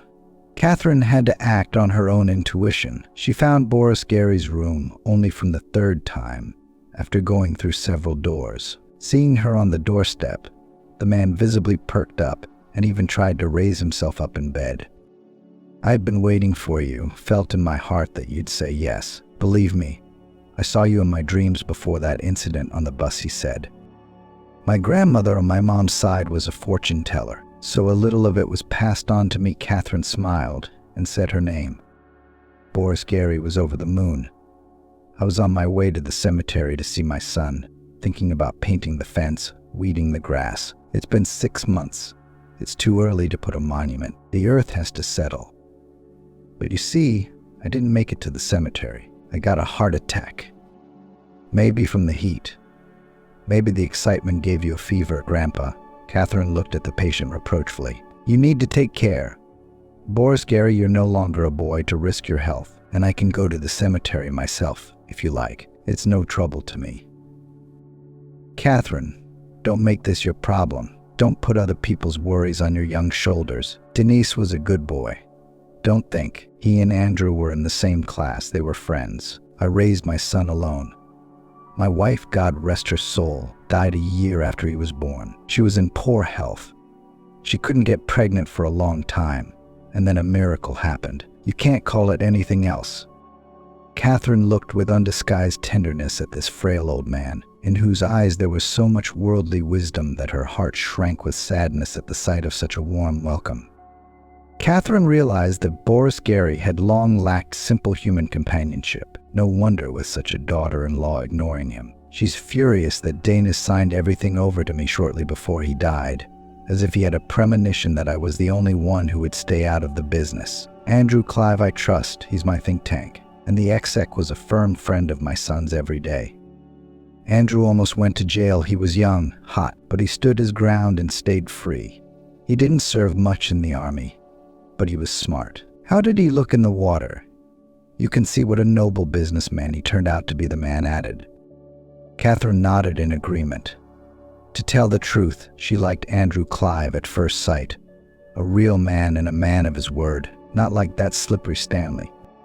From then on, Catherine began to work as a nurse. Albina tried to get her on her side at first, but then gave up, thinking that Catherine was as crazy as her father-in-law. But Catherine worked, not interfering where her opinion was not asked. She could not sit idle with a sick person, and in her spare time cleaned the house, washed dishes, and even tidied up overgrown weeds in the flower beds.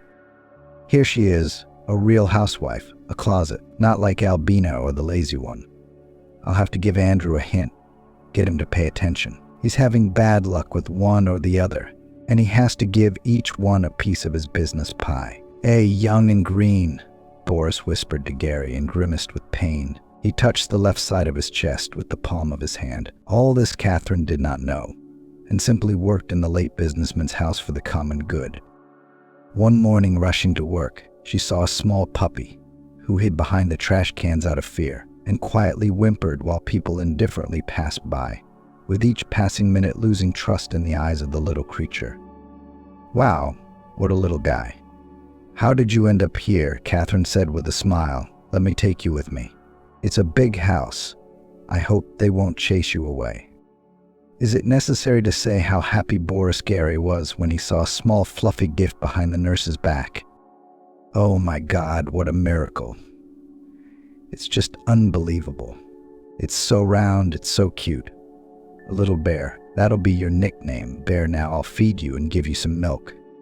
You do not look that I'm a pensioner in a t-shirt, but I know the trick.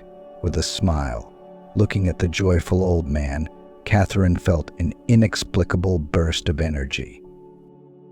Perhaps this is the best gratitude for her work. When the patient feels good, and you feel good. Deciding to go to the kitchen to cook something delicious, Catherine had already pulled the doorknob when involuntarily heard someone's voices. One of them was male, obviously familiar to her earlier, but the female undoubtedly belonged to Boris Gary's sister-in-law, Albina. But how could it be? I'm already tired of waiting and drinking cognac to the morgue attendants, said the male voice. What a bunch of cowards. They want to take money for one thing, Albina said grumpily. But you, Stanley, are not much of a helper. Is it easy for you to reason on the spot? You're a surgeon, a medical worker. But what would it take for you to make friends with the paramedics and commit a body to the ground without an autopsy? I'm risking my head here. You see, that old man is a devil. He's sick, but he notices everything. Even when I drugged Dennis, I was less afraid, but it was more serious than that. You know, he fell asleep at the wheel and almost went to the zone. Albina interrupted. Albina's interlocutor backed down. Okay, don't get hysterical. Be careful, don't be nervous. He'll go away soon. The heart is not iron, and all of us with you will leave. He tried to calm her down. Catherine literally took a breath from all heard. What are they talking about? And the voice. She'd definitely heard it before. Wait, Stanley's a surgeon. Oh my God, that's her ex-fiancé. Catherine immediately felt like opening the kitchen door, since she had already realized that Albina and her lover were talking on a video link. What a creep, and Stanley's good too. See where he's gone. He wants to take a rich widow for a spin. I guess his parents' money isn't enough, Catherine thought.